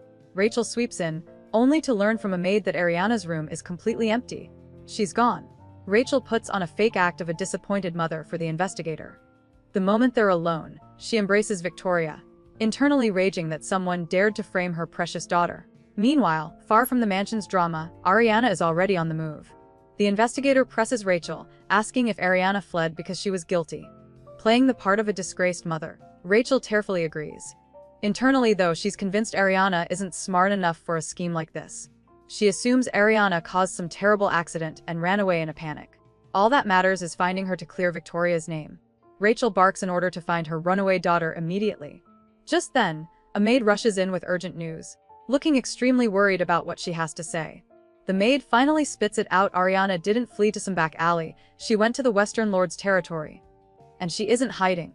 Far from it, Ariana is barefoot in a tub, laughing with her maid Louise as they do laundry. Her carefree attitude immediately catches the attention of a powerful man watching nearby, Robin Oblin, the Lord of the West. He recognizes her unique blue hair, a known trait of the Eastern Lord's bloodline. But he's completely baffled. Why is a noble lady doing manual labor with a smile? A passing guard does a double take, completely stunned. The second young lady is scrubbing laundry, barefoot in a tub. When he calls out to her, Ariana just looks up with a bright, carefree smile. But her peaceful moment is ruined when her mother, Rachel, shows up. Still smiling, Ariana innocently asks if there are more chores for her to do. This simple question makes Rachel's face twist with silent fury. She clenches her hands, her mind screaming Ariana's name in pure rage, absolutely disgusted by her daughter's cheerful defiance. An investigator confronts Ariana, demanding to know her whereabouts. Without breaking a sweat, she says she's been doing laundry all day with her maid. He glances at the clotheslines, packed with wet sheets, and seems to accept her story. But then he turns, his real target now clear. He addresses Victoria directly, telling her she's being brought as a witness for a murder case and pulls out a set of cuffs. Rachel explodes, screaming at him for daring to touch a Bronte. But the investigator calmly states that evidence and eyewitnesses make this arrest completely legit. Rachel tries to pull rank on the investigator, shouting that she's the Western Lord's daughter. But he's not impressed. He calmly states that the Emperor himself ordered this investigation, and anyone who interferes will be arrested, no matter who they are. Just as he warns Rachel to back off, Duke Bront storms onto the scene, demanding an explanation. The investigator explains they are taking Victoria as a witness in a murder case. Hearing this, the Duke explodes, calling it utter nonsense. The entire family watches as Rachel's plans completely fall apart. Duke Bront freezes, realizing he's cornered. With everyone watching, he can't risk making a scene. Instead of defending his daughter, he tells Victoria to just cooperate with the investigation. He insists she'll be released quickly if she just answers honestly. Victoria is absolutely stunned by her father's betrayal. He just tells her to act like a proper lady as the cold steel cuffs click around her wrists. As the investigators lead her away, far from the chaos, Ariana basks in the sunlight, her brilliant blue hair dancing in the wind. A cool, satisfied smirk confirms that everything is unfolding exactly as she planned. A haunting memory flashes through Ariana's mind. A terrified woman screaming her name amidst chaos. But just as quickly, the vision fades and she's back in her room, collapsing onto her bed, completely drained. Her maid, Louise, was the key to her alibi, and the girl played her part flawlessly. All day, Louise casually dropped hints to other staff that Lady Ariana was with her, taking a break from a long day of chores. The mountain of freshly washed laundry hanging outside was the perfect, undeniable proof that sealed her sister's fate and secured Ariana's innocence. Ariana reflects on her maid, Louise. The best part of their scheme was that Louise never asked a single question, and that's exactly the kind of loyalty Ariana needs. But a new problem has emerged. She reluctantly admits that without the Northern Lord's help, her plan wouldn't have worked so smoothly. Now she owes Cyrus a major favor. Worse, his interference stopped her from getting a crucial letter from her mother, Rachel. With Rachel about to leave for the capital, Ariana is running out of time to get her hands on it. Ariana realizes she can't just approach the Eastern Lord and claim to be his daughter. Without solid proof, he'd never accept her. A bitter memory of being the family outcast flashes in her mind. She knows a useless girl is just a burden. She refuses to repeat that misery. Luckily, the chaos surrounding Victoria's arrest provides the perfect cover. With her parents distracted by damage control, Ariana sees her chance. It's the perfect time to sneak into Rachel's room one more time and secure the evidence she needs to change her fate. 5 days later, Victoria is getting grilled by an official. Her accusations against Ariana completely fall apart when the man reveals her sister's rock-solid alibi. She was doing laundry with a maid all day. He sternly reminds her that false accusations can't be undone with just words. Crying, Victoria insists it was crazy rumors are already flying around the Western capital. The gossip is wild. They say Duchess Rachel hired thugs to ruin Ariana, but the plan backfired spectacularly. Victoria was the one who got caught in the crossfire and ended her attacker's life. With her name being dragged through the mud, Rachel sends a desperate plea for help to her father, the Lord of the West. But his reply is ice cold. A single, short letter arrives telling her flat out, "Don't come to me." He's completely abandoned her. Back at the mansion, Rachel gets zero sympathy from her husband. Jacob fumes about their ruined reputation, but she fires back, asking what he did while Victoria was arrested. He insists he couldn't just challenge a high-ranking official. Snapping completely, Rachel shrieks that this is all Ariana's fault and smashes a vase against the floor. Consumed by rage, she decides Ariana is now a useless bargaining chip for marriage. With chilling mareness, she thinks that her blue-haired daughter should never have been born in the first place. Kneeling amid the shattered vase, Rachel clutches a sharp shard. A chilling thought crosses her mind: even if Ariana were to meet an untimely end now, it wouldn't be a loss. Meanwhile, Ariana calmly watches the unusual March snow from her window. Her maid, Louise, reports a crowd is demanding the truth about Victoria, making her release unlikely. Louise admits she only leaked the arrest. Someone else is actively fueling the more scandalous rumors. Ariana immediately knows who it is. The one helping her from the shadows must be him. Cyrus. Ariana thinks about the man helping her from the shadows. She wonders what Cyrus could possibly expect in return for going this far. Shaking off the thought, she turns to her maid, Louise, and asks for another dagger. Louise looks over the numerous blades already laid out, thinking to herself that her lady truly lives fiercely.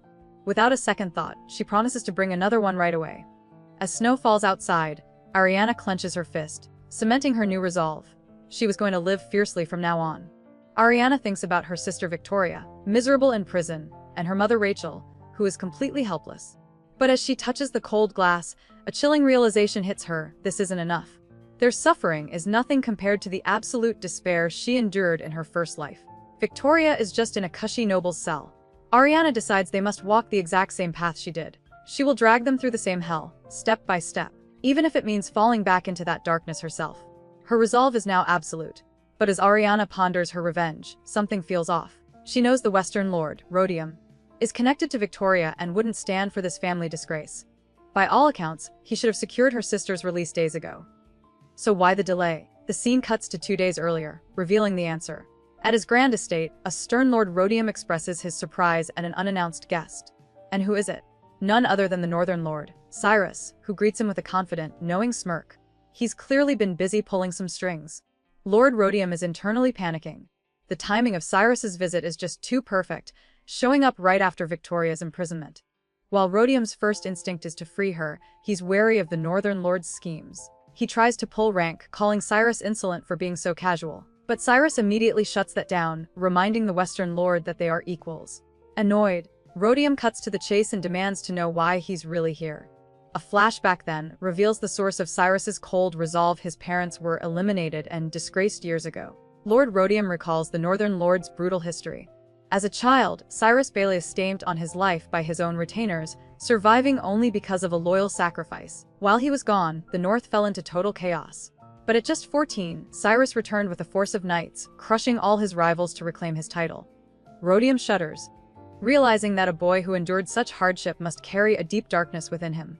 He suspects this visit is no coincidence. Cyrus must have finally found a clue about his parents' demise. Cyrus's mind is a storm of calculated patience. 15 years have passed since he learned of his parents' demise, and he feels he's finally nearing his goal. But he knows he can't reveal his true intentions just yet. His plan is deviously simple. By staying at the Western Lord's estate for a few days, he creates an atmosphere of pure suspicion. He smirks, knowing Lord Rodium will be too wary of him to leave his post, even if it means abandoning his own granddaughter in prison. Everything is going exactly as planned. On a bright, sunny day, a blonde man named Sir Isaac is lazing about, sneaking some wine. He complains about being bored to death, stuck hiding out where he can't wander around. Suddenly, a dark-haired man named Noah appears before him. Isaac's face completely lights up with a huge, happy smile. Noah bluntly tells him not to smile like that. Isaac jokingly asks if Noah is afraid he'll fall for him. But Noah just replies he was hoping for a drink, which Isaac refuses, warning him about Louise. While Ariana eats, her maid Louise informs her that someone named Louis is stuck watching the lady for now. Elsewhere, 2 of Cyrus's retainers are talking strategy. The blonde knight, Noah, is skeptical of their lord's motives. He can't believe Cyrus is helping the princess, just to repay a simple debt. He points out that Cyrus is even meeting with the Western Lord, a man he despises with a passion. But the other knight, Isaac, just smirks, teasing Noah for still not understanding the true game-changing reason behind it all. The grand secret is finally revealed. The knight explains Cyrus's true game-changing goal: he plans to make Princess Ariana the future Lady of the North. His comrade worries, pointing out that Ariana didn't seem too happy to see their lord before. But the blonde retainer just laughs it off, confidently asking what woman could possibly resist him. Back at the estate, 1 week after Victoria's capture, things turn ugly. Rachel corners a maid, coldly reminding the girl of her sick parents and younger siblings. A sharp sound echoes as Rachel makes a cruel point, leaving the maid trembling in fear. With a cold look, Rachel gives the trembling maid a sinister offer, telling her it's the only way to save her family. Suddenly, at the investigation bureau, an officer receives a shocking confession. The maid takes full responsibility, stating she was the one who ended the man's life and couldn't bear to see Lady Victoria take the blame. The confession comes at a terrible price, however. The officer finds the maid has made a tragic final decision, leaving a note declaring she would atone for her actions with her life. The investigation hits a dead end. Officials confirm the maid's handwriting on the confession note, but they know it was forced. As a carriage takes the freed Victoria away, one officer grumbles that the only real victim is the poor maid. Back at the Bront estate, Jacob is furious. He confronts Rachel about the ugly rumors that she sacrificed an innocent girl to save their daughter. Unbothered, Rachel coldly suggests they just take a trip to the Empire and wait for the scandal to blow over, completely dismissing his anger and the life that was lost. At the Robenta estate, the powerful Juliana puts her plan into motion. She explains that if Helena gets the Empress's blessing during their trip, it will create great press and change the whole atmosphere around the family. The Bronte matriarch, Kieler, questions if this is even possible, but Juliana confidently assures her it's a done deal. Then comes the twist. Juliana insists they bring Ariana to avoid gossip. With a dark look, she promises to put Ariana in a very nice carriage, hinting at a terrible fate awaiting her. A few days later, the Bront family prepares to depart for the Empire. From her luxurious carriage, Helena looks down at Ariana with disgust, questioning why her sister is even coming along. But Ariana is completely unfazed. Sitting with her maid, Louise, she knows this trip is just her family's pathetic attempt to escape the scandal. This is all part of her plan. As the gates to the mansion open, Ariana firmly announces their departure, ready to leave her old, painful life behind and set her new future in motion. Ariana knew exactly what her family had in store for her. Their nice carriage was a one-way trip to her doom. In their eyes, she was just a bird trapped in a beautiful, gilded cage, easy to dispose of now that she was no longer useful. But they were dead wrong. With a surge of defiance, she shatters the bars of her prison. Spreading enormous white wings, Ariana takes flight, leaving the cage and her old, painful life far behind. This was not an end, but her real beginning. As she escapes, Ariana feels no regret. She makes a solemn vow if she ever comes to the Bront estate, it will be to smash the entire mansion to pieces. But for now, there's a small problem. She couldn't secure a crucial letter from her mother, Rachel, thanks to a certain man's inconvenient arrival. Without it, dealing with the Eastern Lord will be tricky. Noticing her lady's concern, Louise reassures her they have plenty of time. But then her expression changes entirely, her gaze turning sharp and intense. Ariana watches her maid, a knowing look on her face. She thinks to herself that Rosalind is definitely not some ordinary servant. The maid proves her right, noting that the fancy carriage isn't a good sign. She warns that it probably means they don't have much time and that the Bront family is plotting something nasty. Testing her maid, Ariana asks if she can protect herself. With a confident smile, Rosalind promises she can protect Ariana too. But Ariana refuses the help, telling her to focus on her own escape. She's already one step ahead, having figured out the entire plan. They're being led straight into an ambush in the isolated Weifan Mountains, with Rosalind planted as a convenient excuse for her inevitable disappearance. Inside the carriage, Ariana lays out the cold, hard truth for her maid. She warns Rosalind that the Duchess is planning to get rid of her for good on this very trip. With a dead serious look, she orders Rosalind to just run when the time comes and not even think about saving her. Rosalind questions the plan, asking what will happen to Ariana if she escapes. She points out the little knife she was given won't be enough to handle the ambush. But Ariana just calmly says she knows, revealing she has a plan of her own. As the carriage rumbles through the remote mountain pass, Ariana recalls traveling the same route many times in her past life. Suddenly, the carriage jolts to a stop. Louise, the maid, is instantly on alert. Ariana calmly notes the sound of the horses being unhitched. Their coachman has abandoned them as planned. Just as armed men surround them, Louise reveals her true colors. She pulls a full-size sword from a hidden compartment, ready for a fight, and orders a shocked Ariana to follow her lead. As the attackers outside demand they surrender, Ariana snaps out of her shock. There's no time for questions. She gives Louise a sharp, specific command: exit the carriage and go left. Without a moment's hesitation, the maid leaps into the fray. Louise moves with blinding speed, taking down the first few assailants in a flash. But they are massively outnumbered. Seeing the grim reality, she tells Ariana she will clear a path through the thugs and orders her to stay right behind her. Calm as ever, Ariana simply agrees. The thugs are totally caught off guard. They shout in panic, realizing Louise is no ordinary maid and that they weren't warned about a swordswoman. As Louise expertly handles the attackers, Ariana blasts one with a strange blue energy, clearing their path. The scene flashes back to Ariana's parents. Her father, Jacob, nervously asks if their plan will work. With a wicked smile, Rachel assures him that by playing the part of grieving parents, they'll finally gain the Empress's favor and become the center of the social world. Back in the forest, Ariana runs, a plan forming. Ariana pushes herself to run, but her younger body is already exhausted. She gasps for breath and suddenly trips, tumbling hard onto the forest floor. Before she can recover, a thug looms over her, shouting that he's got her. Seeing the danger, Louise screams in panic and spins into action. Her sword flashes through the air, and the attacker collapses instantly. Without missing a beat, Louise pulls Ariana to her feet, urging her to keep running. Ariana immediately agrees, and the two press onward through the woods. Just as they think they have a chance, a volley of arrows cuts through the air. Louise instantly shields Ariana with her own body, taking several hits meant for her lady. She collapses to the ground, gravely injured. Horrified, Ariana tries to help, but Louise pushes her away, urging her to go on alone. The maid insists that Ariana has something crucial she must accomplish. Faced with this ultimate sacrifice, Ariana's shock turns into cold, hard determination. She knows she cannot let her loyal maid's sacrifice be in vain. Leaving her dying maid behind, Ariana sprints away, whispering a final, pained apology. A wave of regret hits her hard. If only she had been stronger, Louise wouldn't have gotten hurt. But grief quickly turns into a cold, unbreakable resolve. She can't let her maid's sacrifice be for nothing. Pushing past her exhaustion, Ariana forces her legs to move faster, scrambling up a steep hill. Fueled by loss and a burning need for revenge, she is determined to survive this ordeal and make her parents pay for what they've done. Ariana scrambles to a dead end, the edge of a steep cliff. One of her pursuers catches up, sneering that she's only found a place to die.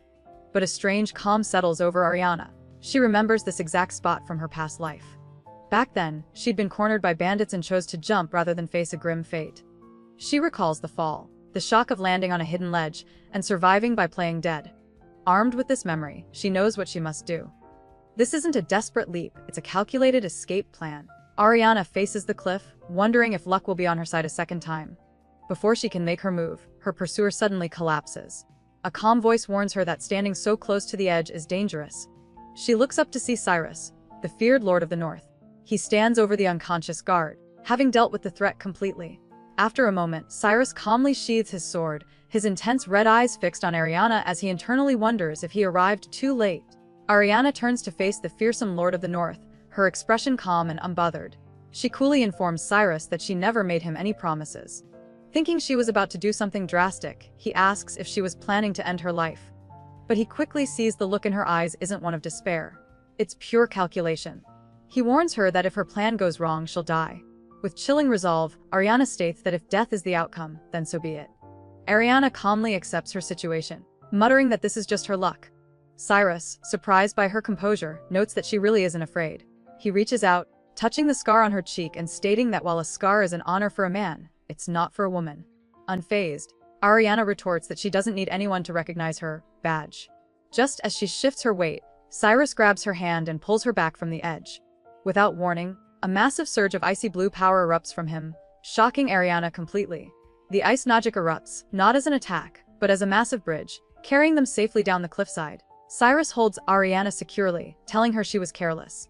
Instead of panicking, she simply thanks him. He's stunned by her composure, wondering if she's even human after that near-death experience. Unimpressed, Ariana retorts that with his incredible powers, he doesn't seem very human either. Once they're on solid ground, she asks him to let her go, and he correctly guesses she wants to find her maid. Cyrus is baffled by Ariana's concern, remarking that she's surprisingly affectionate for someone with a poisoned heart. Ariana just says it's right to repay a favor, but Cyrus warns her that caring for the maid will stop her from achieving her goals. Internally, Ariana reaffirms her stance. Even if she becomes a beast, she won't harm the innocent. Cyrus seems to read her mind, smirking as he tells her she'll never truly be a monster. Shaking it off, Ariana pushes through the woods and finally spots her maid, Rosalind. Rosalind runs to Ariana, frantically checking if she's safe. But Ariana points out the dark stains on her maid's dress, worried she's badly hurt. Rosalind quickly explains that the blood isn't hers. Without another word, she walks past a confused Ariana and drops to one knee before Cyrus, greeting him as her lord. He coldly criticizes her performance, asking if being a maid has made her weak. As Rosalie accepts any punishment, Ariana has a shocking realization. Her maid was injured while secretly protecting her from attackers. Cyrus smirks, dropping a shocking bombshell. He states that if his subordinate gets hurt so badly protecting just one person, she's not fit to be the commander of the Black Knights. Ariana is completely floored. Her maid is a legendary commander. Cyrus confirms it, revealing her real name is Louis. Suddenly, it all clicks. Ariana flashes back to when she first hired her. She remembers thinking the new maid seemed innocent, but was incredibly clever, moving with a strange precision that now makes perfect sense. The pieces of the puzzle were right in front of her all along. The image of her innocent maid shatters in Ariana's mind. She wasn't a friend, just a soldier assigned by Cyrus for his own purposes. It sinks in. No one helps her without a reason. Ariana admits she had a plan to handle things alone, but his help made it easier. Promising to repay him someday, she turns to leave, but Cyrus isn't finished. He quickly grabs her arm, stopping her cold. Pointing to the setting sun, he warns her that whatever she's planning, it won't work against the wild beasts of the forest. With his warning about the forest beasts hanging in the air, Ariana knows she's out of options. Swallowing her pride, she asks for his protection. Cyrus agrees, but makes it clear that a free favor. It's a debt she'll have to repay. She then reveals her brilliant escape plan. Her mother will report her missing, creating a diversion while she uses a secret cave to get away. Cyrus is stunned by her knowledge of the terrain, impressed that she's been planning her escape for years. Taking charge, he orders Louis to carry her down to safety. Ariana protests, worried that Louis is still suffering from the arrow wound in her thigh. She insists she can just jump down on her own. Cyrus scoffs, asking if she's only thinking about dying. She argues back, sure she can make the jump safely. But Cyrus isn't having any of it. With a slight smirk, he gives a single command to his subordinate to execute the plan. Before Ariana can react, Louis swoops in and lifts her into her arms. Without a moment's hesitation, the commander leaps right off the cliff, sending them plummeting down on a rope. Just as she braces herself for the jump, a hand suddenly grabs Ariana's shoulder, stopping her. It's Cyrus. She thinks about how easy jumping would have been, since she was already prepared for the worst. Cyrus directs her and Louise into the hidden cave entrance. Surrounded by a magical glow, the three of them gently float down into the deep darkness below. They land softly at the bottom. Cyrus observes that she isn't scared of the dark, and she coolly confirms it. He realizes that for someone like her, darkness was never the real enemy. Ariana bluntly tells Cyrus that right now, he's the one she fears the most. He smirks, finding this shocking after all the help he's just given her. Cyrus reminds her that she's left him with a mountain of debts. The thought of what he'll demand in repayment makes her chest tighten, but he just calls her a good liar. He then notices her battered feet and asks how she's doing. Ariana quickly dismisses his concern, insisting she's fine. Cyrus just calls her out for telling yet another pointless lie, seeing right through her tough facade. Before Ariana can protest, Cyrus sweeps her right off her feet, holding her securely in his arms. He calmly tells her to get some rest. Utterly flustered by the sudden closeness, she argues that his arms are meant for fighting enemies, not for carrying her. Cyrus finds this amusing, wondering aloud how someone who doesn't even flinch at death can be so rattled by this. As he carries her off, Louise watches in disbelief. She's served her master for years but has never seen him act so differently for anyone. Still in his arms, Ariana tries to push him away by reminding him of his duties to the north. But Cyrus isn't falling for it, cheekily asking if she just wants him to put her down. Before she can protest, he gently covers her eyes, telling the stubborn girl to finally get some rest. A strange, peaceful energy flows through her, and her consciousness fades. Ariana wakes up by a serene cave lake, completely disoriented. She blushes, mortified that she actually fell asleep in his arms. Cyrus casually tells her she's been out for 3 hours and offers her a plate of cooked meat, cheekily assuring her it's not poisoned. She hesitantly takes it, surprised he even has plates. He gestures to a travel bag, explaining his maid Louise is always prepared for anything. Despite her lingering confusion, Ariana takes a bite and finds the simple meal is absolutely delicious, a small comfort in this strange situation. Enjoying her meal, Ariana gets curious and asks where the meat came from.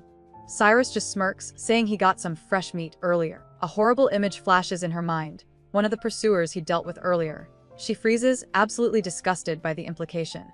Seeing her horrified expression, Cyrus bursts out laughing and admits he was just kidding.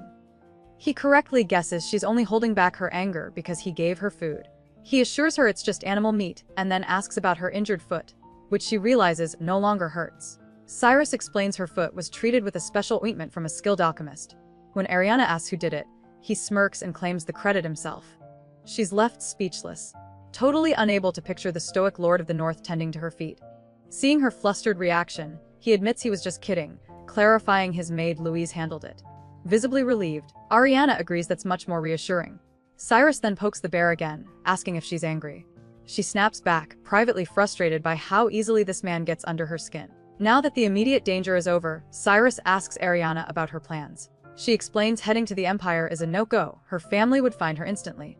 Instead, she plans to seek refuge in the Eastern Territory, but she's worried its lord won't accept her.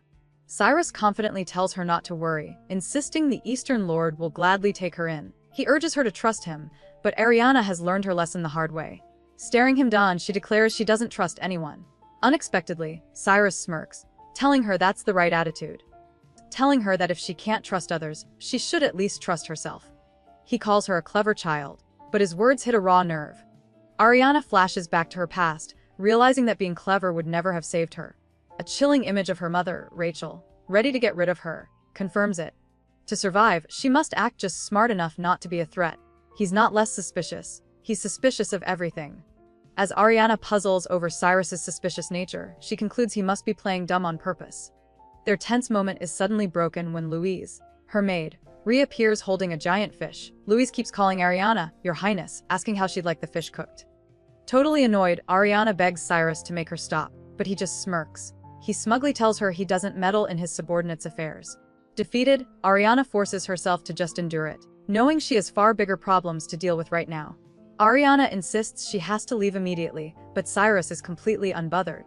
He asks what the rush is since she already escaped her family. She then questions him about the coachman who fled the scene. Cyrus casually reveals the man is dead but claims he wasn't involved. Ariana explains the soldiers will find the body and assumes she and Louise were kidnapped, turning it into a missing persons case. Not impressed, Cyrus steps in, lifts her chin, and coolly asks why any of that means she needs to be in a hurry. Ariana calls Cyrus out, saying he's just asking questions he already knows the answers to. She explains her cold calculation: if everyone thinks she's dead, her family will throw a huge funeral. It's the perfect way to get public sympathy. Cyrus notes that noblewomen are ruthless, but he questions if her own mother would really use her death like that. Ariana drops a bombshell, revealing Rachel wanted her gone before she was even born. With a chilling smile, she says that her survival must have been a living hell for the Duchess. As Ariana lets out a chilling, broken smile, Cyrus is completely thrown off. This wasn't the reaction he was expecting at all. Noticing the heavy mood, a nervous Louise tells her master he should probably comfort the lady, but the stone-cold Duke is totally stumped. Comfort. He has no clue how to even do that. His mind flashes back to the only time he remembers receiving it. A memory of being held by a woman when he was just a small child. It's clear this guy is emotionally clueless. Struggling with this emotional bomb, Cyrus has a brief, painful flashback of a woman surrounded by white roses. He clenches his fist, snapping back to the present. Ariana continues, explaining that her mother can't make a move until her body is found, which is why she needs to flee immediately. But Cyrus cuts her off, asking what she thinks is most important on a battlefield. When she guesses, weapons. He simply says, sleep. He then gently touches her forehead, explaining that soldiers learn to sleep deeply whenever possible, because without rest, people go insane. Ariana turns to her maid, Louise, for backup, but Cyrus cuts in, stating the obvious. She's not healthy and is suffering from serious muscle pain. Ariana flinches, shocked that he noticed her condition. Before she can protest, Cyrus asks how long she can possibly keep running like this. Then, in one swift motion, he sweeps her off her feet. He carries her with ease, gently laying her down and telling her to get some sleep. Stunned, Ariana admits he's right. She was too impatient and would have collapsed if she'd kept going. Despite her exhaustion, Ariana fights to stay awake. She feels incredibly uneasy about sleeping in front of the infamous Northern Lord, and her tough resolve is already starting to crumble. But her body gives out, and she drifts into a deep sleep.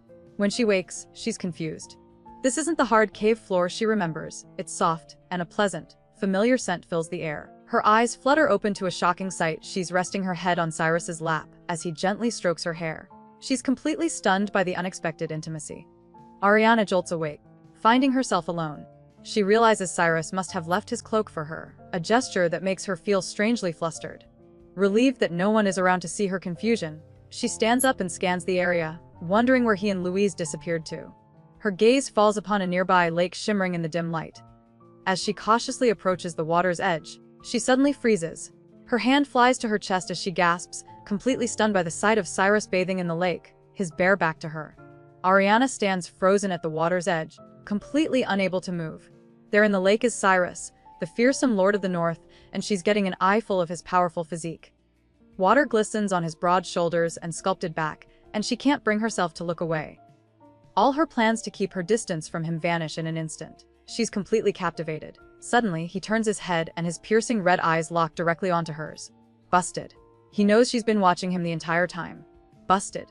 Ariana is completely frozen as Cyrus's voice cuts through the air, pointing out that she's drooling. Mortified, she snaps back to reality while he casually gets dressed. He even has the nerve to ask if she slept well, completely ignoring that she was just caught staring.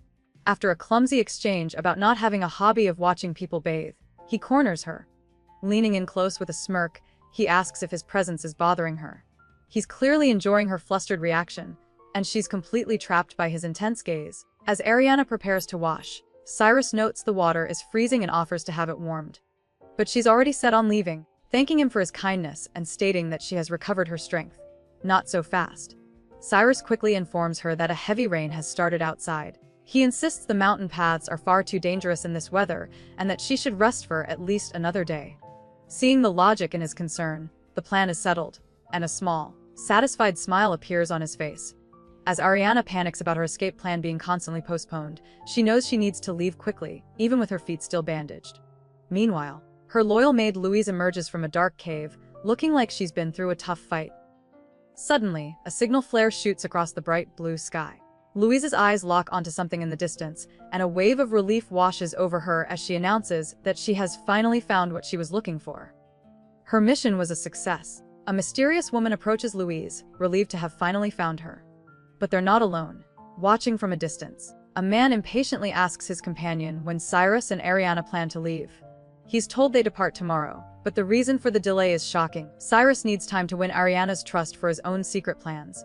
Annoyed by this setback, the man confirms that Ariana was badly injured and will have scars. Realizing their own plans must wait, he decides they'll lie low in a nearby village and watch things unfold. The blonde-haired man decides to make medicine for Ariana's scars, saying His Highness would be pleased. His companion is shocked, questioning why Cyrus would care about such a thing. The man realizes Cyrus must be seriously into Ariana.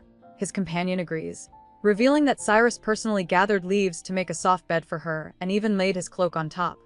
The two men find this hilarious, grabbing Louis and refusing to believe their stoic lord would ever be so considerate. Louis insists it's true, telling them they'll see it with their own eyes soon enough. As Ariana eats with Cyrus and Louise, a strange thought hits her. In her entire life, even as a noble's daughter and a viscountess, she's never spent a full day sharing 3 meals with anyone. The fact that she's doing it now, with the intimidating Lord of the North, is exhausting. She feels like she can't show a single flaw. When the meal ends, Ariana offers to help Louise with the dishes, insisting she's used to it. But Louise just deadpans that she must be clumsy then, leaving Ariana completely speechless. Louise stops her, insisting that Ariana shouldn't use her precious hands for such work. The simple gesture floors Ariana. In her entire life, no one has ever cared for her this way. But she can't let her guard down, not when she knows men like the Eastern Lord will try to use her. Later, while washing dishes by the river, Ariana points out that Cyrus barely ate. Louise just smirks, teasingly telling Ariana that just watching her eat is probably enough to satisfy him. She reassures a stunned Ariana that he'll be fine. A flustered Ariana tells Louise to stop teasing her about Cyrus. Trying to change the subject, she asks if it's okay for the Northern Lord to be away from his territory for so long. Louise assures her that a trusted person is managing things. Ariana then notices the Scottish dish and asks if it was cleaned with ice magic. Louise confirms it, casually demonstrating her own ability by summoning a beautiful orb of light. Ariana is mesmerized, but her expression quickly turns somber as she quietly admits, "I envy you." Ariana looks at Louise with pure admiration, telling her she's strong and can even use magic. But Louise just shakes her head, revealing that the previous lady was even stronger than her. A spark of hope ignites in Ariana's eyes. With newfound determination, she asks if it's possible for her to become strong. Too, Louise is stunned, but she completely misreads the situation, assuming Ariana's ambition is just a way to get closer to Cyrus. She excitedly tells Ariana that the Lord is an excellent instructor and immediately rushes off to inform him. Cyrus suddenly appears, cutting straight to the point. He heard she wants to become strong. He questions the need, reminding her she'll have Dove Knights in the Eastern Territory.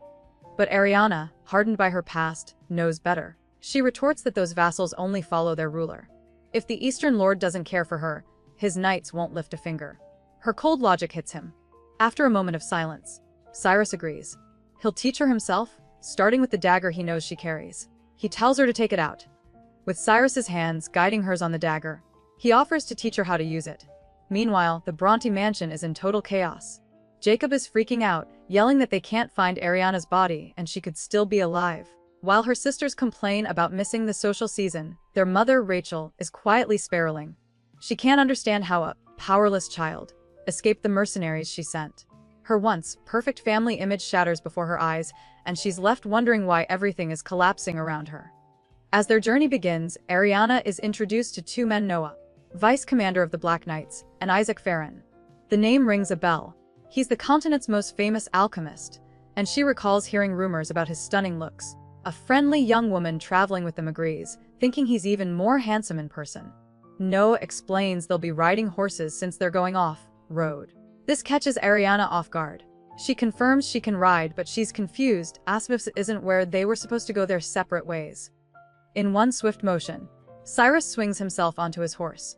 Looking down at Ariana, he casually says he can accompany her since it's on the way. His unexpected kindness leaves her flustered, and she tells him she doesn't know how she could ever repay him. Leaning down, Cyrus reminds her that he already gave her the answer. With a smirk that sends shockwaves through the group, he tells her to repay him over a lifetime. Noah and Isaac are left completely speechless, their jaws on the floor from the sheer audacity of his words. Cyrus gets straight to the point, asking Ariana how well she can ride. He offers to hold her horse steady, but she politely declines his help. In one smooth, effortless motion, she swings herself onto the saddle, proving she's more than capable. Internally, she recalls her past life, where constant travel for a useless prince made her an expert rider. She is determined not to be a burden. Seeing her confidence, Isaac playfully tells her it's okay to cry if things get tough. Without missing a beat, she promises she will if needed. As they ride through the forest, Ariana is blown away by Cyrus's expert horsemanship. He moves so fast it's almost like he's flying. She knows that navigating this rough terrain takes incredible talent, proving his skills are on another level. But from the back of the group, Isaac and the young woman see it differently. The woman notes that Cyrus is actually riding slowly, likely out of consideration for Ariana. Isaac grins, immediately declaring that it must be love, and she wholeheartedly agrees, completely smitten with the idea. The group decides to take a break by a stream. Isaac immediately rushes over to Ariana, offering her medicine for healing scars and restoring stamina. Worry of being indebted to Cyrus's people, she politely refuses, saying she doesn't want any more favors. Isaac playfully tries to reassure her that he's not keeping score, but Cyrus cuts him off. Stepping in, Cyrus bluntly tells her to just accept it and that it isn't poisoned. He then points at Isaac, calling him foolish and easy to exploit, before firmly placing the medicine pouch in her hands. Ariana tells Isaac to stop calling her Your Highness, but he just brushes it off with a cheerful, I know. She's internally stressing out, worried about angering the powerful Northern Lord. Deciding not to make waves, she takes the medicine. The effect is instant and shocking. All her muscle pain disappears. She realizes Isaac isn't just some knight, he's a famous alchemist. Just then, Isaac asks Cyrus if Ariana wants to come to the north. Without a second hesitation, Cyrus shuts the idea down with a cold, flat no. Isaac totally loses it, accusing Cyrus of planning to kidnap Ariana. He gets right in the Northern Lord's face, shouting that kidnapping for marriage is something only barbarians do. But Cyrus is cool as a cucumber. He calmly replies that he isn't marrying or kidnapping anyone, then asks why Isaac would ever think he'd want a woman like Ariana. Stunned, Isaac asks why he lets everyone call her Your Highness. Then, Cyrus just says what other people do has nothing to do with him. Finally getting a rise out of him, Cyrus warns Isaac not to annoy him. As they watch Ariana with her horse, Cyrus's blonde companion grows suspicious. How could a woman who supposedly lived as a maid ride so skillfully? Cyrus agrees, internally noting the frustrating lack of information on her. He coldly decides that the more he uncovers, the easier she will be to use. But his friend understands this harsh attitude is just a front. After losing his parents, Cyrus had to claw his way back to power, and his position is still dangerously fragile. Clenching his fist, he'll regret his cruel words someday. Cyrus shuts Isaac down with an icy stare. He coldly declares that he has no regrets, believing that regret only leads to despair. Later, the group finds shelter in a small border village, staying in a house provided by the chief. For the first time in ages, Ariana is given her own room. She recalls always having to be around others in her past life. But now that she's finally alone in the quiet room, she's hit with an unexpected and deep sense of emptiness, clutching her blankets tightly. As Ariana tries to sleep, her mind wanders to the journey. Despite the rough travel, her companions always gave her the best bedding and warm meals. She remembers their kindness and secretly wishes they could travel together forever. Her thoughts drift into a vivid dream where she's floating in darkness. Suddenly, Cyrus appears, looking regal. He calls her, "Your Highness." Before she can question how he's in her dream, he leans in and steals a kiss, leaving her completely stunned even in her sleep. Ariana's dream continues as Cyrus kneels before her, grabbing her hands with a shocking vow to cherish her. He promises she will never be abandoned again. But as he lifts her chin, the dream twists into a full-blown nightmare. His charming words turn menacing, and his face horrifically merges with the man who betrayed her in the past. The promise of safety becomes the phantom feeling of a rope tightening around her neck, dragging her back into her darkest memories. The terrifying vision finally breaks as a new day dawns. The morning after her terrible nightmare, Ariana steals her resolve. When Cyrus formally thanks her for her help and announces they must now part ways, she silently agrees. The nightmare was a harsh reminder that she can't get used to comfort. Their paths were never meant to align. Cyrus then asks where she's headed. Hesitantly, she reveals her plan to travel to the Eastern Territory. As his men wave a tearful goodbye in the background, Cyrus suddenly closes the distance between them, a small smile playing on his lips, leaving Ariana and his knights completely stunned. Trying to maintain her distance, Ariana insists that Cyrus doesn't need to escort her all the way to the Eastern Territory, claiming she can manage on her own.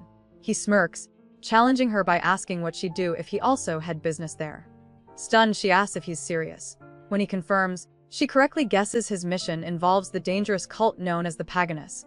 Cyrus is impressed by her boldness, noting that he's never met a woman who could speak of the heretics so easily, a group infamous for their dark rituals. Ariana's guess was dead on. The Paganus cult performed twisted rituals to gain power, and a brutal war against them a heavy toll, even claiming Cyrus's parents. The moment he became lord, Cyrus crushed their northern forces, but remnants escaped to the east. Trying to get a reaction, he asks if she's scared, since the cult is known for preying on women. But Ariana is ice cold. She coolly replies that it doesn't matter if it's heretics or her own mother who comes for her. The end result is the same. So why should she be afraid? Cyrus smirks, noting that the women of the White family are known as incredible warriors, and he sees that same fighting spirit in her. This sparks something in Ariana. Hesitantly, she asks if she could become a warrior, even though she feels her own skills are pathetic. Cyrus explains that being a warrior isn't just about strength, it's also about using your mind. He tells her she can forge her own path. His words hit her hard, and a new, steely resolve lights up in her eyes as she realizes he's right. Ariana agrees completely. She never intended to rely on brute force in the first place. A chilling vision of her past flashes through her mind, showing the two-faced nobles who ruined her. She realizes her path forward, she must become both as noble and as vulgar as possible. She will beat them at their own game, using their own twisted methods to drag them down. His words have cleared the fog from her mind. As this new sharp resolve settles over her, Cyrus watches with a satisfied smile. Ariana looks at the Lord of the North, genuinely impressed. She realizes that even with all her memories from a past life, this man is far wiser than she is. With newfound respect, she tells him that he is truly dignified. The sudden, formal compliment catches Cyrus completely off guard. After a moment of stunned into loud, genuine laughter. Ariana watches, baffled at first, but his unguarded reaction makes her smile. Once he composes himself, Cyrus shoots her a playful, knowing look, the atmosphere between them now much lighter. As they travel, Ariana reflects that she can't possibly compare to someone as wise as Cyrus. After 15 days of discreet travel, they finally arrive in Elrus, the capital of the Eastern Territory. This is her first time here in this life, but she has grim memories of the place. In her past, she was the unloved wife of the Eastern Lord, Russell White. Their marriage was so empty that she helped a prince with a secret plot against him. She vividly recalls the cold, hostile look Russell gave her then, and prepares herself for an even worse reception this time. As they ride toward the eastern capital, Cyrus notices Ariana's quiet focus and asks if she's nervous. Without hesitation, she replies that she isn't anymore. A pleased smirk crosses his face. He tells her that's good, reminding her that she is a clever woman and has no reason to be anxious. The wind whips through her bright blue hair as she continues forward. Despite her brave words, the warmth of the day suddenly feels like a lie. She quietly tells herself not to be sad, fighting off the chilling memories of this place. As she arrives at the Eastern Lord's estate, Ariana pulls down her hood. She reflects that whatever connection she had to this place in her past life was never truly hers. With determined steps, she walks toward the entrance alone. Meanwhile, Cyrus and his party prepare to ride back north. His worried attendants question his decision to leave her without any guards. They warn him that the Eastern Lord, Russell White, is a cunning man who isn't easily deceived. They doubt he'll suddenly welcome the daughter of the woman he let suffer. Cyrus simply offers a confident smirk. Cyrus brushes off his men's concerns with a confident smirk. He jokes that the only thing he's worried about is getting an earful from another duke he sent a mysterious letter to, but refuses to share the details. Meanwhile, Ariana prepares herself by visiting a bank and withdrawing 5 gold coins, just enough to show she won't be a burden. She's haunted by memories of her mother, Rachel, who always described the East full of wicked people. But Ariana steels her resolve, determined to see the truth for herself this time. Walking through the Eastern Territory, Ariana is completely stunned. Her mother had brainwashed her into believing this was a terrible place, but the lively streets are filled with happy families and laughing children. She realizes she might have been lied to her entire life. Just then, a man bumps into her hard and walks off without even an apology. Not on her watch. With newfound fire, Ariana dramatically throws her cloak open and yells for the man to stop right there. The old, passive Ariana is gone, and she's not letting anyone disrespect her again.